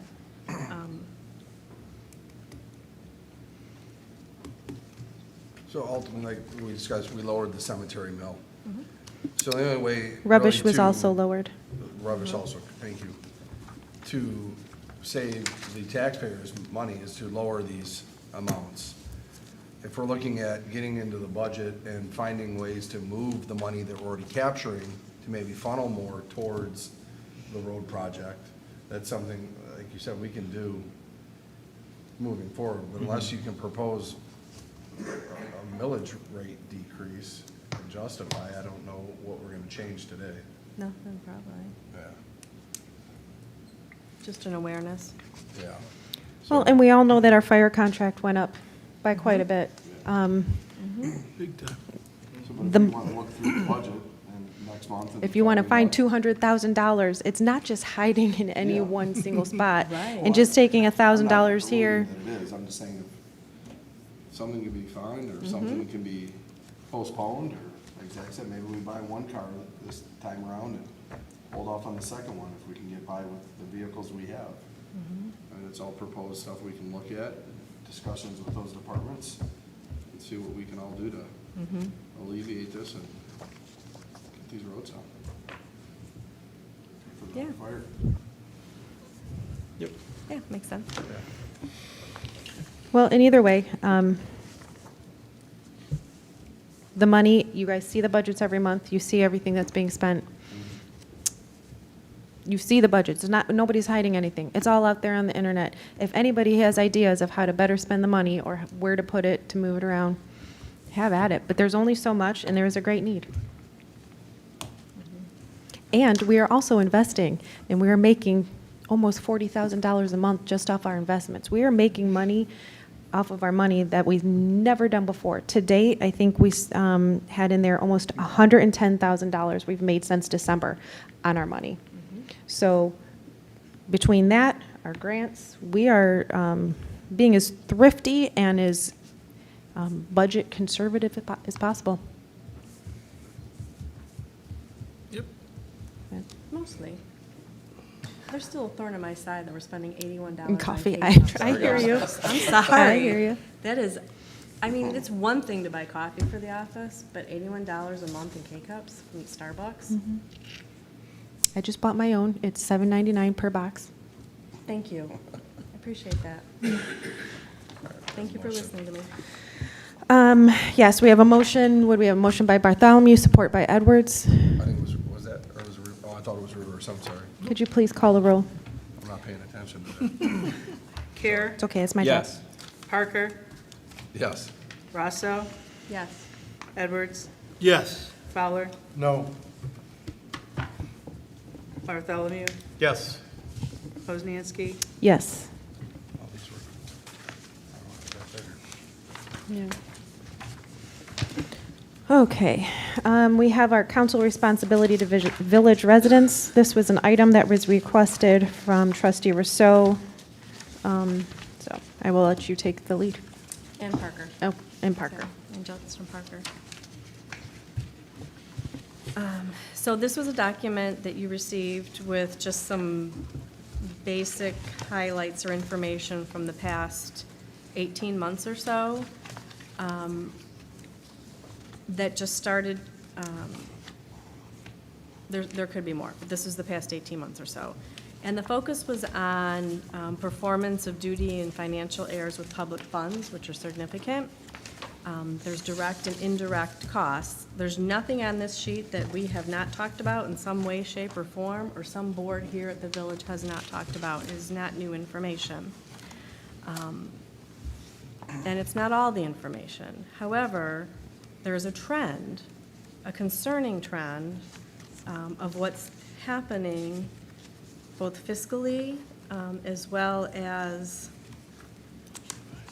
liability-wise within our village office, that I'm to the point where I feel like we need to address it. We can't just at each meeting address it, move on, address it and move on. These issues are not getting better, they're not going away, and the management, specifically the clerk, is not a new clerk. We are in year 6 with training and seminars going on all year long, and a second president versus her first president, so she has another perspective on leadership, and the board has changed and more input on leadership, and yet we are to the tune of, well, on this page alone, $90,000 of fees in 18 months or so that we have incurred because of job performance, and they weren't all just simple little errors. They really weren't. Some of these things the clerk knew that they were supposed to do them and didn't. So I feel we need to address the elephant in the room. And last month we started to. 6 out of 7 of us voted for a financial audit. So if we vote to have that audit, we recognize there's an issue, yet we still have this person in place with access to those funds, with access to continue with errors.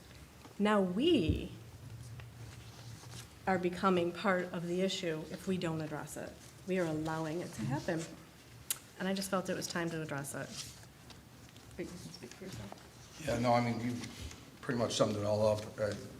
It's just, it's been going on too long, and like she said, it's on us at this point to look at what we can do to alleviate the loss to the village continually.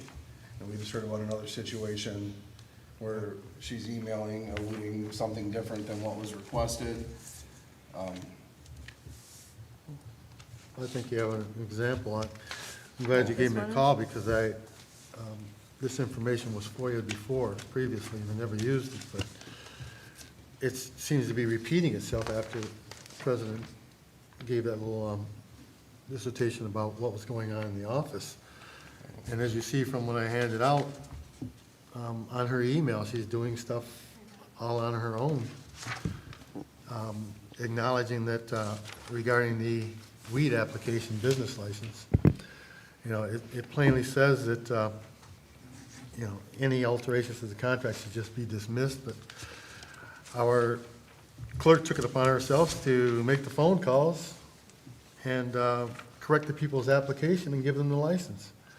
And this is her email, so the activities are still going on in the office as of Megan speaking about it today, or tonight. So it's, you're right, something's got to be done. So you're saying this email we're looking at, this business has their license now? I don't know what business. They had their license, they ended up Is this the selling their marijuana business. thing we were talking about? Yes. Okay, but it did result in them getting their license? Yes, their application was the first in line, and according to the email, they helped them out in every aspect. Mhm. According to our application, it should have been rejected. But So you're saying the application must be fully and accurately completed, and the email acknowledges from Catherine that it was not, and she agreed to make changes to the application in order to award the license. The email reads itself according to our application. She made the adjustments and helped them out. 3 different alterations, it looks Well, like. I'm just saying, it's, I know this is new to you at the table today, Mark. I think you had seen it prior. I've not seen this before. Okay. it was FOIA'd and I just never just held on to it. So Oh, I didn't know that. I thought just you- never Sorry. used it until having the conversation with the activities going on. I think it's part of the trend of what's going on in that office still.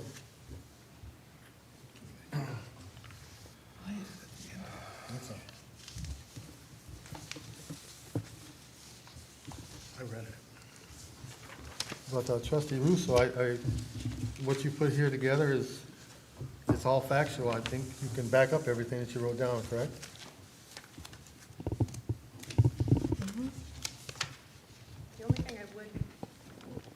The only one thing I would update the board on is that we were able to finally get the grant number updated at, where's the police Number for one? the police department? Yes. Failure to maintain. Like the one, Yeah, The 9,000 fourth one yeah. down? There is a sam.gov number that we need in order to put on some of our grants. It's an annual, you need to update that every year. It hadn't been updated since 2018. There had been some try to do it, but it never quite worked out. It wasn't until current chief, started pushing. I started also pulling up a chair and saying, let's figure this out. And we finally got there. And the grant, I think, comes in just under $4,000. We did not get the whole, it wasn't a 50-50 match of anything you turn in. It seems, from what we're understanding, it was a match of up to a certain dollar amount. So we're at like 35 or 100 or $4,000. Either way, we get some money towards our vests finally. And that number is finally updated and usable. Okay, so that's been resolved, we can cross that off. Well, Although.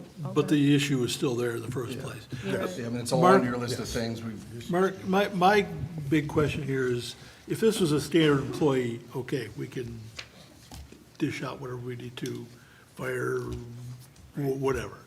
But this is an elected official. So I don't feel that we have the same authorities. You don't. You can't fire her. Right. Right.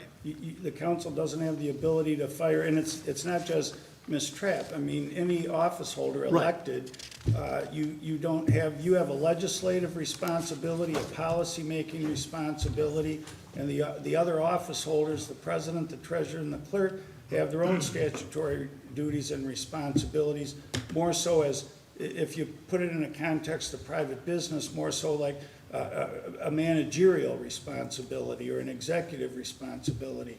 But the legislative responsibility belongs with you, and you can't fire those who hold the other offices and were elected separately. We can't fire, but can you reference General Village Law Act 64.3? Which, I can. In what way do you want me to reference it? I mean, I guess the council through the president would have the. It doesn't run from the council through the president. The president has certain abilities to manage office holders and appointees.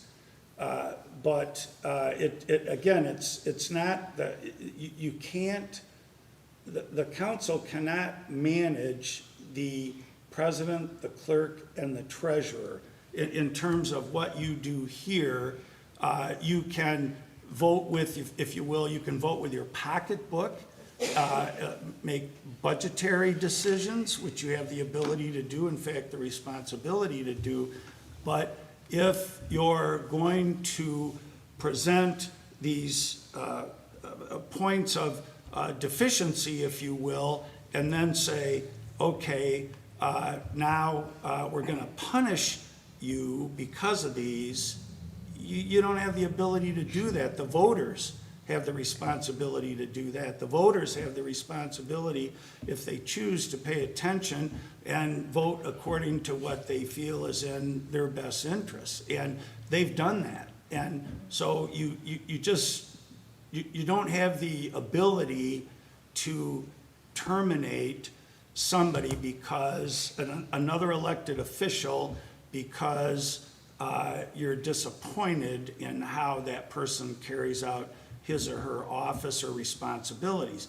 Now, if there are crimes being committed or if there is a misappropriation of funds, I'm not talking about that you have to look the other way while the law is being broken, and I'm not saying that that's what's happening.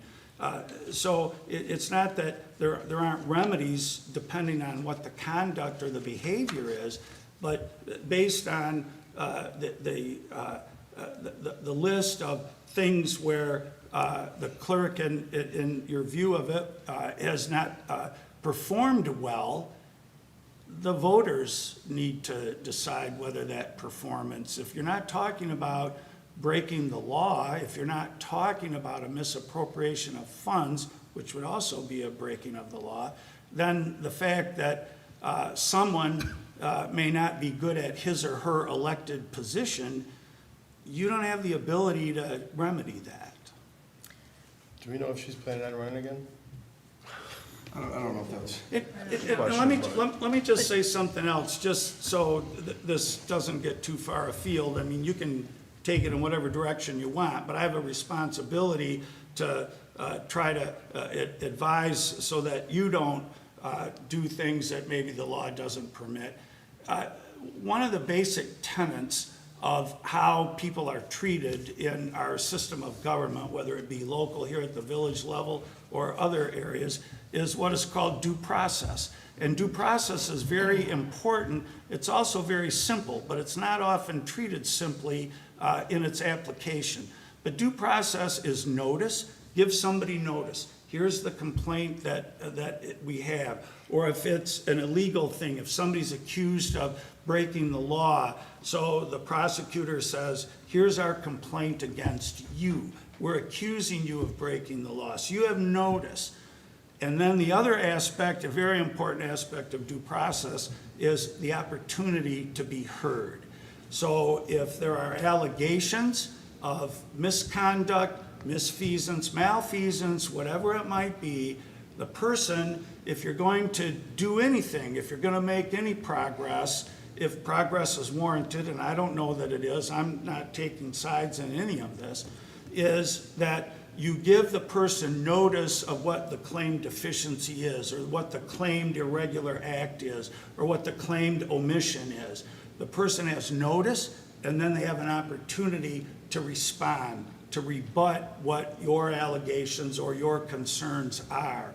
And so I would just ask you and advise you, I don't have to ask you, I'll advise you, and then you can do what you feel you want to do, is that just keep in mind the element of due process, notice and an opportunity to be heard. And that was my intent with bringing it here. So never did I say I'm bringing this here and asking to fire somebody. My intent was to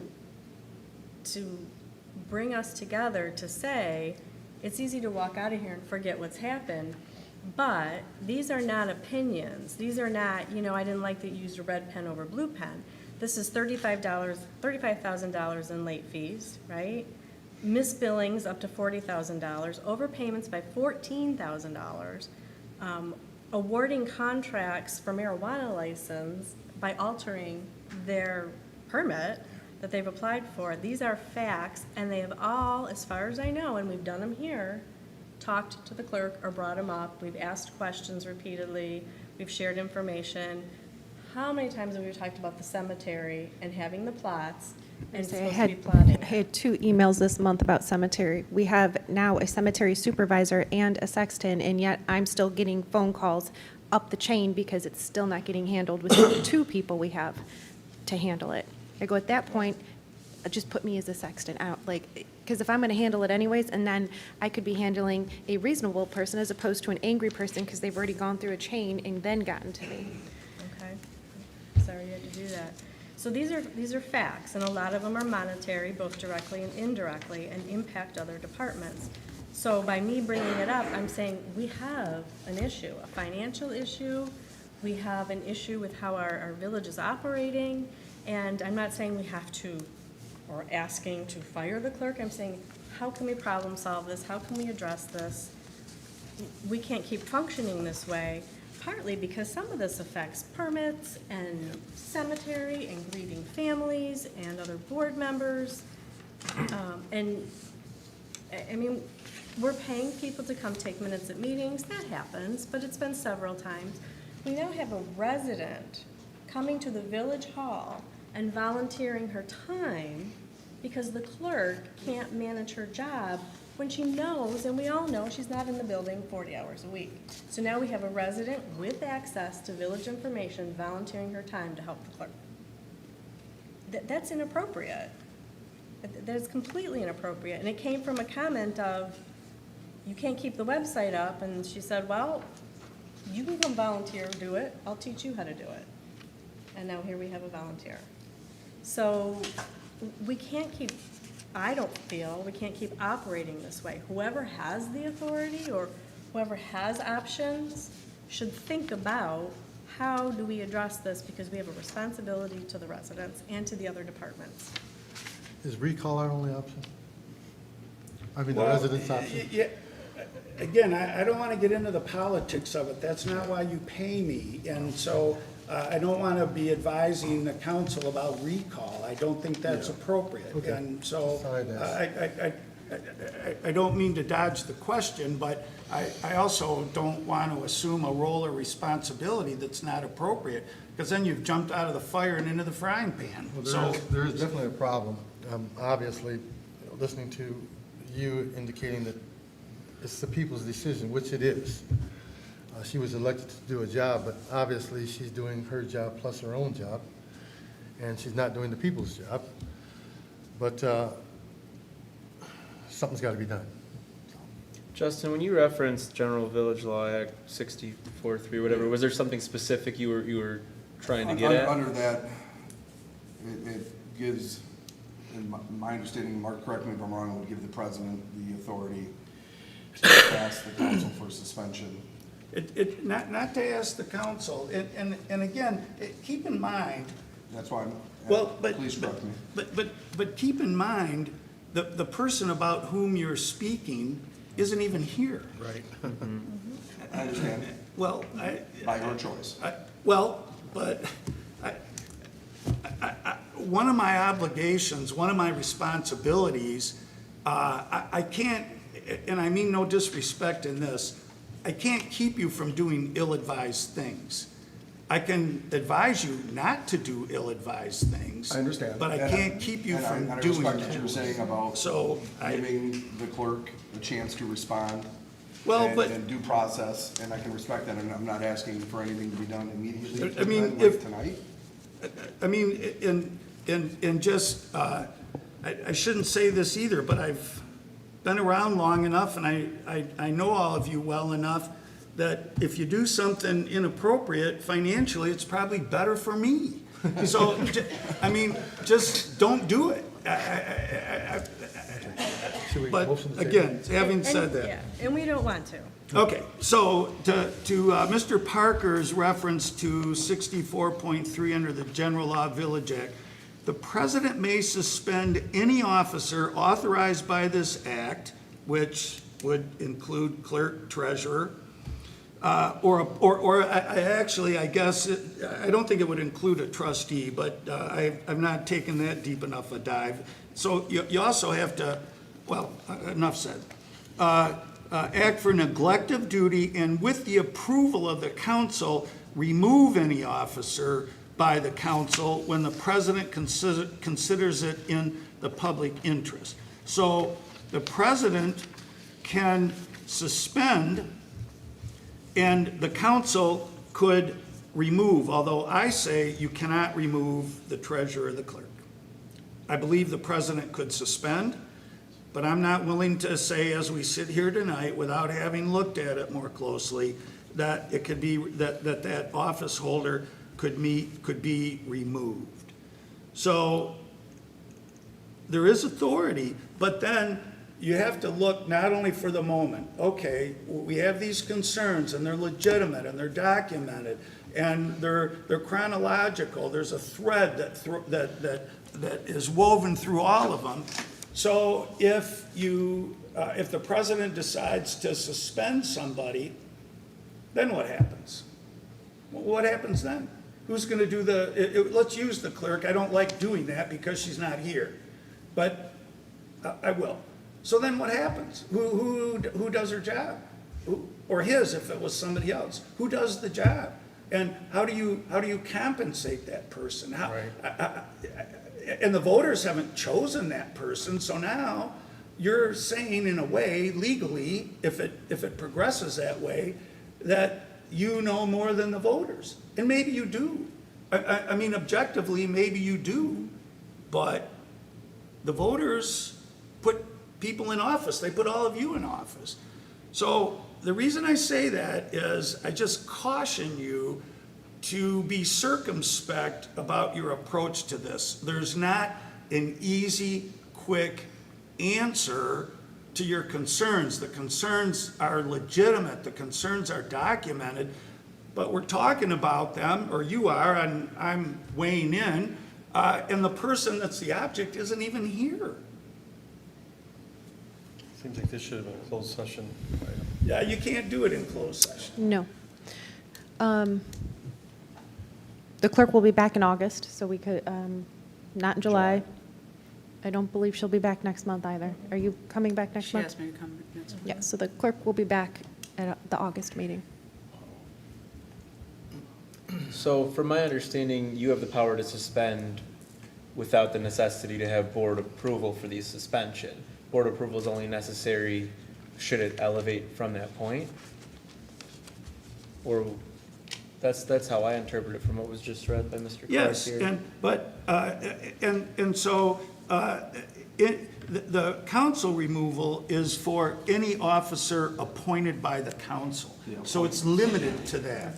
And she, or again, I apologize to whomever's listening or not, but that, I don't mean to personalize it, but that's not a position appointed by the council. Mm-hmm. So you don't have the ability to affect that.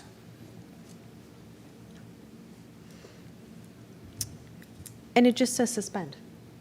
Yes. It doesn't give a definition, it doesn't say how long, Correct. it doesn't say in what way. It's not removal from office. I just can And suspend so it. that's why I mentioned, if you're thinking about this and how this is gonna play out, if it does, if this is something that you wish to pursue, and I don't mean that in a negative way, in using the word pursue, but if it's something you wish to pursue, then I urge you to consider, all right, if you as a board, not the imperial we, not including me, if you get to where you want to be, what happens then? What are you going to do? I really think if you're going to give the subject serious consideration, it has to be, at least my recommendation is, again, sometimes, well, anyway, my recommendation is that you think about it short-term, medium-term, and long-term. What's going to happen?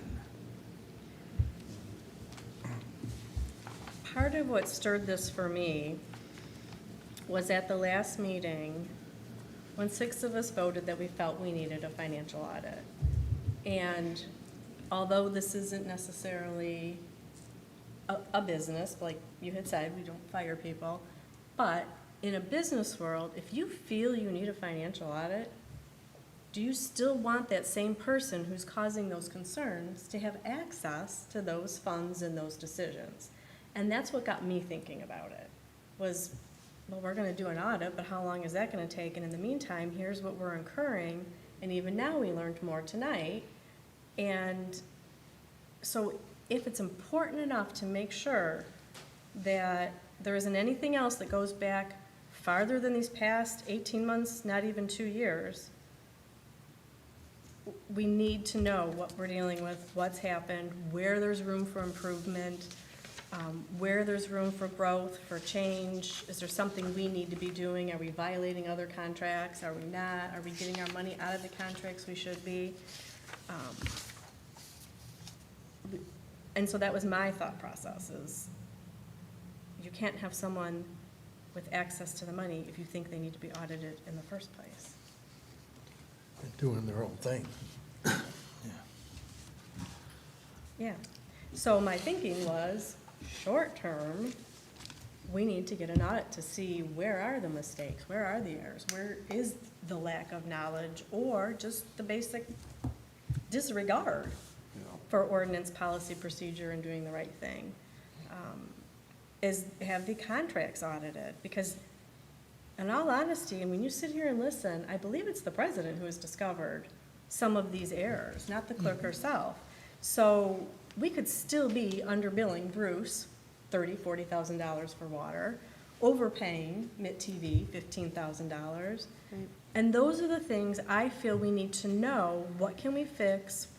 What can we not fix? How deep does this problem go? What can we do different and better?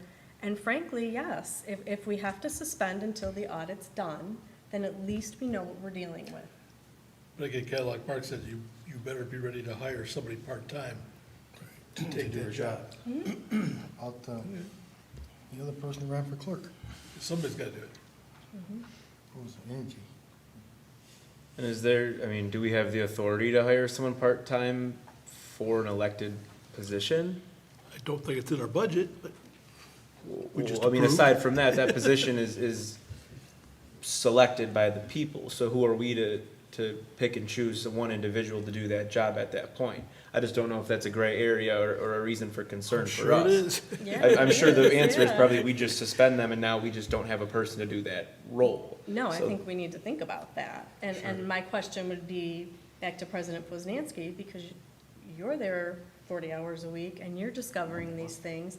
How do you feel, and what do you think would be a solution to having someone in that office? Is there someone already there qualified to help, or what would you think would be a solution? I can tell you the staff, and all the staff, not just in the office, we all wear more hats than we can balance on our heads as it is. Taking someone's off and then giving it to the people in the office or myself. Does she have anybody work with her or for her or to help? Nope. I mean, Cindy is the office, Cindy has a job, though. Cindy has her, Right, her right. stuff. That would be an employee. No, there is, when I came in, we did away with assistance for a job that you should be doing on your own, but we don't give you assistance and pay more money to help you do your job you should be doing. This is a hard conversation, because as Mark has said, does this office have an authority? Yes. It's not clearly defined. I take our positions very seriously. I've been elected multiple times. We're all elected to look a different elected official in the face and say, well, I'm going to take your election away from you. I take that very seriously. That is why I come every month and at least apprise us of the state of the office and in the duties as they're being carried out or not carried out. I have a question for Mr. Clark. But, because it's just because potentially, couldn't you go to the governor? Mark? Because the government, the governor, I believe, does have that authority? The governor may have the authority. I would have to look at that. I know the governor has authority to remove some local officials. I would have to look to see if either the clerk, treasurer, president in a village would be one of those. For instance, this may seem kind of odd. I had reason to, a number of years ago, to look at the Romeo District Library Board of Trustees, two trustees from 3 communities, And if one of the communities wanted to unappoint or remove one of its appointed trustees, because they're not elected. Some district libraries have elected representatives. In our district library, we don't. We have 6 appointed, 2 by each of the 3 communities. And there was some concern about one of the representatives, and a local official was going to fire his or her one of the representatives, and I did look at that, and only the governor could remove somebody from a district library that was appointed. So I don't know the answer to your question. I'll fudge and say, yes, it may be, but I don't know. If the president was to suspend, it's just hypothetical, suspend the clerk, would she still get paid the elected amount of what she was elected for? That's one of the things at which you have to look. You passed an ordinance that said no, but again, if you follow due process, notice of what the, and I use this term loosely, what the charges are, including possible loss of pay, so the person can then respond. The answer is maybe, but I'm not certain of that. And again, I can become more certain if you want me to examine this more closely. But I apologize for repeating myself, but you're talking about somebody who was elected. Each of you were elected. And that doesn't mean you should sit by idly if really bad things are happening and the village's position in different things, whether it's financial or infrastructure, whatever it might be, while the village's position or place is being compromised. I'm not saying that. I'm just encouraging you to tread carefully, not necessarily lightly, but carefully. Did they, when you talked to the auditor, accountants, did they reference any type of time frame on how long a forensic audit would take? No, because they weren't sure. They have questions of what even accounts specifically the depth of the need, the time frame also. Because I understand Shelley's point of there's an obvious concern, there's issues, there's misuse of funds, there's hiring an attorney behind the board and the president's back. It's too much, and do we have to, or do we have to? And now a urge refusal to turn over safeguarding? property. What's that? Pardon me? And currently a refusal to turn over Re- property. Refusal to turn over property. Do we have to do what's best to safeguard the village at this point? Obviously, we're not removing, we can't remove, but a suspension to hold back those authorities or abilities to continue or grab more or do more, we don't even know what. Right. This is, my understanding, probably just the surface. I mean, we haven't even scratched deep. This is just what's been brought to our attention by President Poznanski, just doing a little bit of due diligence. Or it just comes up at meetings. So I agree that there needs to be an opportunity to be heard, and it's unfortunate the clerk isn't here tonight. But again, none of this is new. This has all been discussed with her. So please don't get the impression that this is an ambush, because we have discussed all of this. And we have asked multiple times to have some of these things resolved, to no avail. So I just want it clear that although I respect due process, and I think we need to do it, this information is not new to the clerk or to any of us. And you wouldn't be saying you're an elected official and I'm taking your election away. I think if you choose to suspend, there has to be a goal in mind. There has to be, this is what we're gonna do, here's what we need to figure out. The election can't be taken away. If she chooses to resign, that's her choice. But if we have something we need to figure out from this, and to me, the common thread is not only financial loss, but just policy and procedure. So is something needed in that type of training, or some type of classes, or?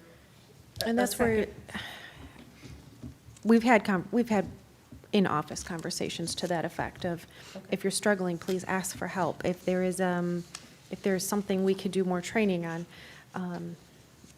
I've yet to be reached out to in that regard. If she does need help, she does ask at times, but then at other times, not at all, such as going out for the attorney. Didn't ask for assistance there, just did that. She goes to the Clerks Association. She goes to different trainings and meetings. She's member of a multiple board. Yes. The clerk, to paint a picture that is completely fair, there are things that she does get done.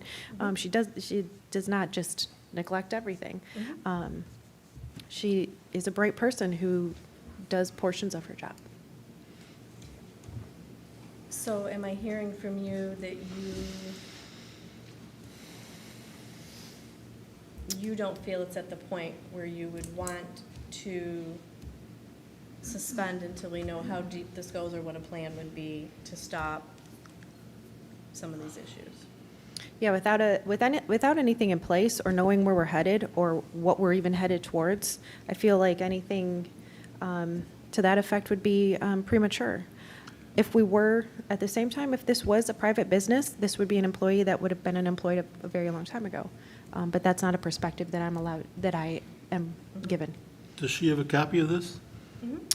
Yes. It was forwarded, or it was emailed to myself and the clerk, this item. So I am torn between, again, the duty, how you put it on here, the duty to the people. The duty is to be also financially responsible, and to suspend somebody and be paying them to sit and do nothing. Well, then I ask everybody else who were not willing to give a raise and actually have talked about pulling back on their budgets to ask them to do more, or myself to do more. It's very hard to ask everyone to get on board and do more when they're already stretched. So if there's qualified, and I say qualified because it's got to be qualified, if there's qualified support, qualified individual, because again, if you chose to suspend, I would think there needs to be a plan. I'm asking that the plan be partly the audit, and we don't know what we're dealing with. We can't have a full-scale plan until we know what comes out of the audit. Is there something we need to fix? Is there something that needs to be different? I don't know. But if we had an audit and the clerk had an opportunity to sit back and reflect and maybe come up with different plans of correction on her own, and then we come together again and we say, okay, the audit revealed nothing else, or the audit revealed all these other things, and do you have a plan of how you want to do this different and better for the people? And then we move forward. Or the audit turns up that, there's all kinds of riffraff going on, there's nothing we can do about it, the clerk says, I'm not doing anything, I'm going to keep moving on. Well, then that's all we can do. But to do nothing because it's not an easy answer is not. Right, it's not an easy answer, and to kind of go off what you said, we just need to be very considerate and careful that we're aware of the consequences of our actions. And, a temporary suspension while we do maybe more fact-finding could have an adverse effect and cause someone who maybe we consider to be doing half their job do even less, or purposely in the wrong direction. So it needs to be considered, is it worth it? While there's glaring issues here and things that need to be corrected and things that we wish didn't happen, a mild solution might cause more adverse effects if we're not willing to go to the full extent of our abilities. So I guess while I'm kind of trying to talk respectfully, just because, the due process is necessary, we just really need to consider, are we willing to pay a temporary employee? Are the costs that would be associated with us suspending somebody be greater than maybe the mistakes that we've seen? And the mistakes are again, glaring, they're real and unfortunate. $5,000 in 18 months.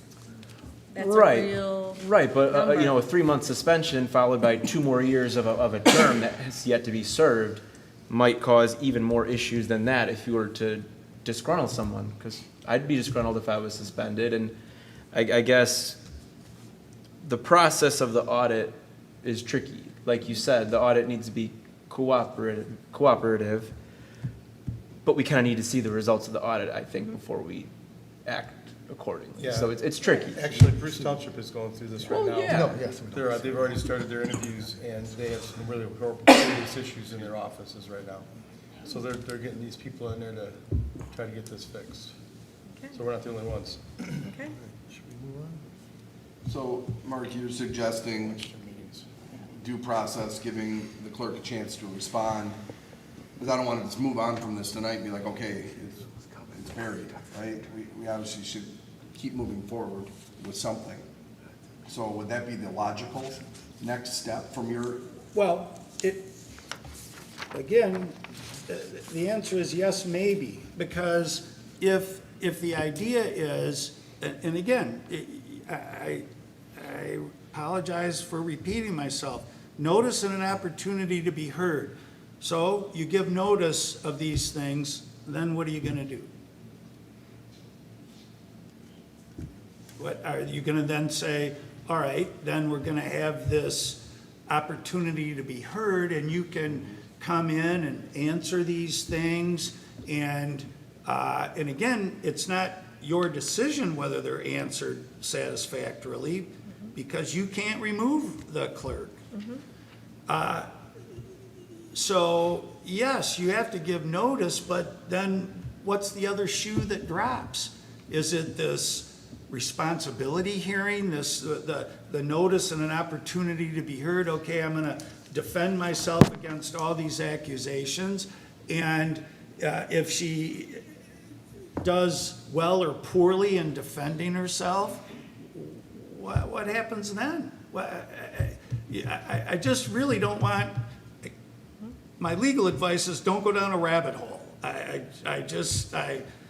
can use other metaphors, but, and one thing I'll just say, not in defense of lawyers, but why not? There's been some issue raised about, well, she has her own lawyer. She can have her own lawyer. You don't have to pay for it. If she submitted a bill to you, you don't have to pay it. So don't put too much stock in the fact that she has her own lawyer. She can have her own lawyer. I wish everybody had lawyers. It's a great thing. So again, you have to have some perspective about what the posture of things is and what your objective is and what you hope to achieve going forward. So yeah, you can give her the notice and say, okay, well, you weren't here. We discovered all these things, and we've discovered them along the way when you were here, but here they are. What do you say? And we're going to hold a hearing in July, August, September, and you can have your lawyer there, and you can answer them or poorly or well, and then what are you going to do? She could literally say, nothing, tough. Right, she might. I can just sit there mute and, Right. what are you gonna do? Right, you have to give her the opportunity. You don't have to, you can't make her respond. And that may be the case, and that may be her choice. But then at least we're not sitting here mute and saying, it's okay. Well, I don't know, I'm not saying it's okay. I'm not sitting here mute. I'm saying this is not okay. And if the residents choose to vote for her again, or choose to keep her in place, or we don't have her suspended till we do an audit, that's fine. But I'm saying for me, this is not okay. And as council members and the oath we took, I would think that there might be some thought process that this is not okay, and that maybe. Well, just the fact you go on record as Yeah, that point of view yeah, means you're not standing behind it and trying to hide it. right. I'm not trying to hide it, and if I ask questions and I share information or ask for information, I have good reason to do so and want to be respected when I do. I would agree with you that none of these behaviors or lack of is acceptable. And it is why I bring them here. I also do not believe at this moment I have appropriate information to take any steps. So yes, to Matt's point, putting it out there and having it be known that we don't appreciate or condone the lack of office at this moment, I think is all we can do. Okay. Thank you. Iron, Last question before we move on. So will she be put on notice, not on notice, but notified as far as this conversation taken tonight and some of the steps will be taken to, as far as the audit and explaining the information that Shelley put together, that she has already seen? She has it. Oh, yes, she has. You Yeah. emailed her, correct? Yeah, So to she be knows. put on the agenda, I did. Mhm. Both the president and the clerk and asked for it on the agenda. No, we want answers before any decision is made. And like Mark said, she needs to, she needs to be present in order to answer, so. Well, she doesn't have to be present. You have to give her the opportunity to be present. She can decide on her own, either by her own choice or advice of counsel, that she's not going to show up and respond. Like Stafford, But give her you the have to give her the opportunity. Okay. And it has to be a reasonable opportunity. You can't email them to her on Monday and say the hearing's going to be Tuesday morning at 8. It's notice and opportunity to be heard. And you It's said the she's essence gone- of due process. She's gone for the next 60 days, is that what I heard? 30 days? She's gone this month. no, she'll, This month and next month? no, Just no, for no, the no, meeting no. date, She's not- gone this week at a conference, Mhm. but happens to have another conflict of schedule at next month's meeting. So can we notify her and have a special meeting? Maybe a month? 3 weeks, month, 4 weeks, 6 weeks? And Seeing what- that she'll be absent for the next 2 scheduled meetings. And is it just to give her an opportunity to speak to us? Yes. Is that if she chooses? Yes. I mean, we don't want to just sweep this thing under the rug, because that's where it seems like it was just going. Mhm. People deserve answers. The village deserves answers. So, is that a possibility, or? Yeah, it is, but keep in mind the structure, if you will, of how this is going to work. And that is, you can say, all right, here are these, for lack of a better term, I'll call them allegations. Here are these allegations against you, errors and omissions. Here's what is claimed that you've done or not done. We'd like you to come in and respond to them. And she does or she doesn't. It's still, you can't remove her. The only one that can suspend is the president. So just keep in mind how you want the structure of this, how you want the approach to be. Do you want it to be something where it's designed for punishment? In which case, then at least you're going to have to persuade Mrs. Poznansky that she should suspend her. You don't have the ability to order Mrs. Poznansky to suspend her. So if the answers are satisfactory, you think, okay, we for the moment anyway, we've resolved this. We've got some answers, hopefully some corrective measures. Or if the idea is punishment, then you don't have the ability to punish her. So you have to decide, not tonight necessarily, but you have to decide, okay, here is our goal or our objective. We want a more responsive person. We want somebody who pays closer attention to his or her responsibilities. We want somebody that makes payments on time, doesn't miss payments, doesn't incur liability. That's what we want. Well, that's not punishment. So I don't know how many different ways I can say it, is that you have to decide where you want to end up and then work to get there in an appropriate and lawful manner. You don't want to do it piecemeal. Okay, let's do this. Here's the list of bad things you've done or things you haven't done that you should have done. And how do you respond? And if she doesn't respond, okay, what do you do? There are a lot of unknowns. There are a lot of unanswered or questions or outcomes that can't be necessarily known right now. So you got to think it through. So at this point, we've made it known publicly, more officially. President has the information, President has reviewed, President will make a decision if and when she feels she wants to. We can move forward with an audit and see what that reveals and move forward, just continue on. Sounds good. And she still has the ability to speak should she choose next month. She still submits a monthly report. She submits a monthly report that we can read, so it's not like we're not providing her with that ability. She's still in the office for the days that she's not out on the conference. She's still available as the clerk. It's not like she's missing for 60 days. Next. Okay. Sounds good. Iron removal plant purchase. This is, do not be confused, this is a second one. When we had the one panel break, it was all put in at the same time.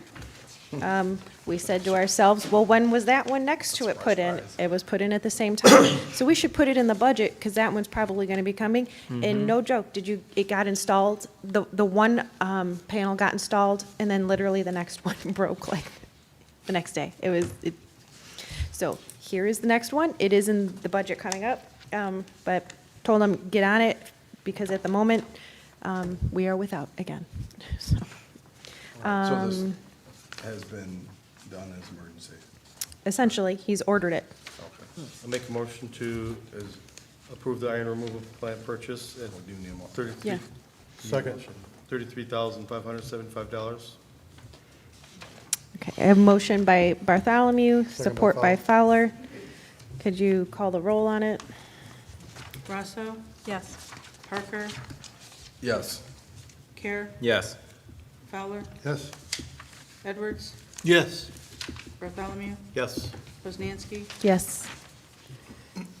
There is a general theme in the village, especially when it comes to assets. We also had a generator panel go down. This is our backup generator. So when the backup generator is down, there is no backup to the backup. Where is this at? Amanda Moore, over on the property over there. The panel, is it the distribution panel, or is it like the transfer? It's the panel that's always come on and run. So the transfer switch? It'll come on and shut right back down. Okay. So again, I said, get it ordered, because if it's not going to work as it's supposed to, and then we can't have our generator when we need it, what is, I'll make a motion to purchase the generator panel, the emergency generator panel at the amount of It's on the back page. $7,337.36. a motion by Bartholomew? Support. Support by Care. Could you please call the roll? Parker, Yes. Rosso, Yes. Bartholomew, Yes. Edwards, Yes. Fowler, Yes. Care, Yes. Poznanski. Yes. I did notice on that the estimate was only valid for 30 days. I'm assuming the price probably hasn't gone up exponentially since then. That's why I said yes so fast. Well, we're still within 30. Yeah. Goodness. Yeah. Oh, yeah. 5/21. So, okay. How soon do you expect to receive both of these ordered items? UIS, I just signed it the other day and sent it to them, so they should be straight for the rush on it for within a couple weeks. Generator, we already recorded the part, so 7 days, I think they said, for the part to come in. Okay, thank you. Is this company doing the transfer switch or the panel, is it, do we use them for service, or is this someone different? Do we have a regular service contractor for our generators? For the cat ones we do, we use Michigan Cat. Okay.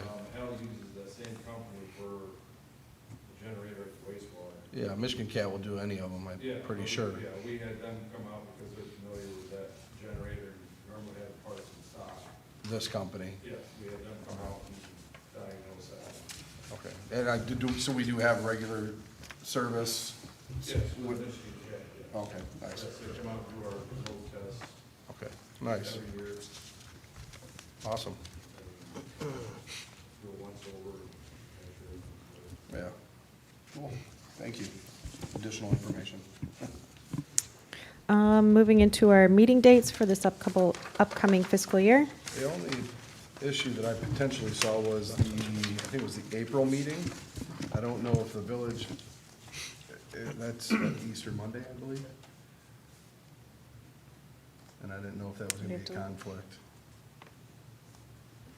I think it was the April 21st was Easter, right the day after Easter.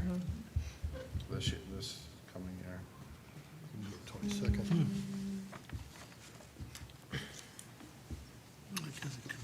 Potentially good. Yeah. Easter Monday. So, just to alleviate any issues, if we can move that to the 28th, That's what I was gonna say. The end? just the The last Monday? The next Monday. That's typically what we do, right? We just move it a week Yep. past. So we can make that April Yeah, 28th. we tried Tuesday before and it just confuses people. Yeah. I'd make a motion to approve the 24-25 fiscal year calendar with the change of the April meeting to April 28th. Support. Okay, we have motion by Parker, support by Rousseau. All in favor? Aye. Any opposed? We have none opposed. We have our council and DDA pilot joint meeting proposal, through a couple dates back and forth, and eventually landed on June 27th at 7 PM. Is there any, What's that? What day of the week is that? That's a Thursday. Thursday? Matt, is that gonna be a conflict? It could be. Yeah. Yep. Yep. We have 20 people to consider, almost, Yeah. 15 to 20 people. So don't pin it all on me. No, I would just say if we move forward with this date and, because it's not like an official, it's in a meeting, but it's not a. We will it's a post it, we workshop, will right? have minutes, we will do all the Could- appropriate things. When I say could, trustee Edwards, write Sorry. a statement with any recommendations or his thoughts that could be presented at the meeting? I could do that, yeah. As communications, just so that anyone that can't be at the date can write in their ideas, thoughts, concerns. We can just get this done. Not opposed to it. Thanks. Do you need a motion for this date? I mean, it guess we works. could, we can set it if you'd like, and then that way it's official in the minutes and everyone can go back and reference so that we all show up. Yeah, I'll make a motion to go with the June 27th, 7 PM for the council and DDA pilot joint meeting. Second. We have a motion by Care, support by Parker, all in favor of the date and time? Aye, any opposed? We have none. Our Star Transportation.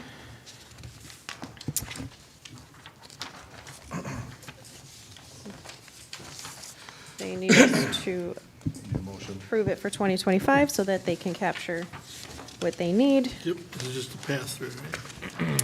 They just need an official approval from the council, from the village. Motion to approve the municipal credit and community credit contract for fiscal year 2025. That amount's correct in the total amount of 3525? Yep. Support? That's, Is that it? that's just Oh, for half of it, I think. Yep, Yeah, 3525, it's the $11,210. total 11,210. I apologize, we had a motion by, Parker, support by Edwards, I think. motion by Parker, support by Bartholomew. Could you please call the roll? Parker, Yes. Care, Yes. Fowler, Yes. Bartholomew, Yes. Edwards, Yes. Russo, Yes. Poznanski, Yes.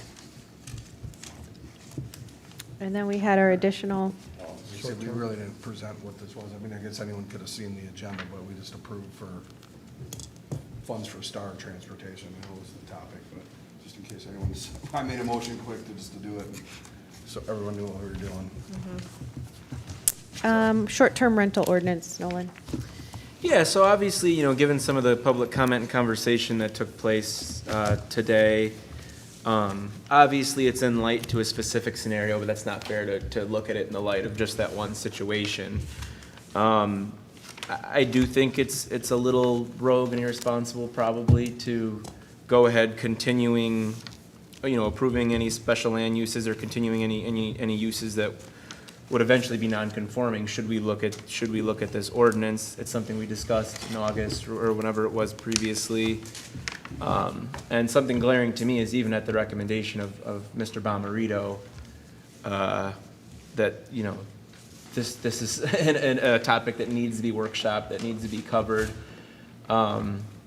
This is something that really could be taken advantage of us as a neighborhood, as a village, should we not address it soon.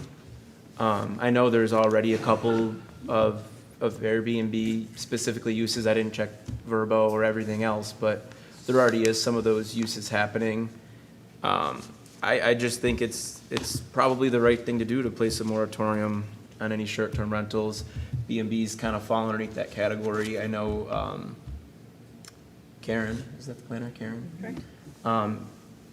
Had mentioned some things that of those 8, items of criteria, at least for Airbnb, that seem a little bit outdated or, probably not appropriate for today's day and age. I think even the chair, Mr. Stegner, mentioned something that just don't really seem appropriate. So it feels, for lack of a better reference, like maybe we're shooting at the hip a little bit,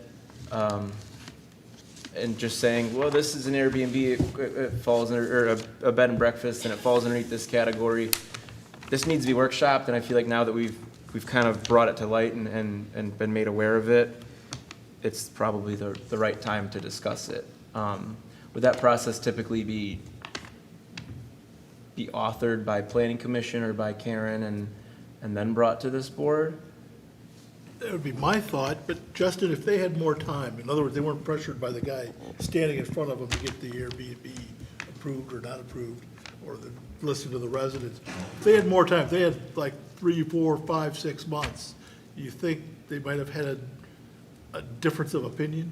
My honest thought is that the planning commission really didn't want to put too much weight into it at the time it was presented back then.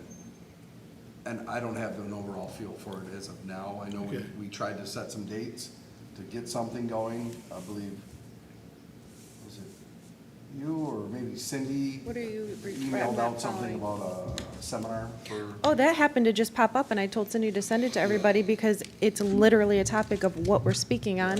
So I was like, send that to all your commissioners. It's free, and anyone can hop on that training. I know, like the city of Traverse City's gone through a lot of that. Yeah, and that's where the Michigan Association of Planning meeting conference was at that I went to. So they were a guest speaker for that specific item breakout class that I went to, and they had a nightmare of it. And that's why I brought it here asking for assistance back then.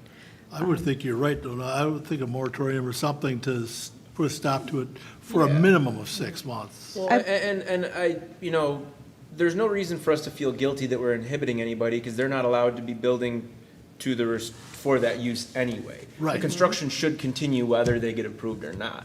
So there should be no guilt felt on our end, or I guess Planning Commission's end, should we place that moratorium, because that shouldn't be the intent of the construction to begin with.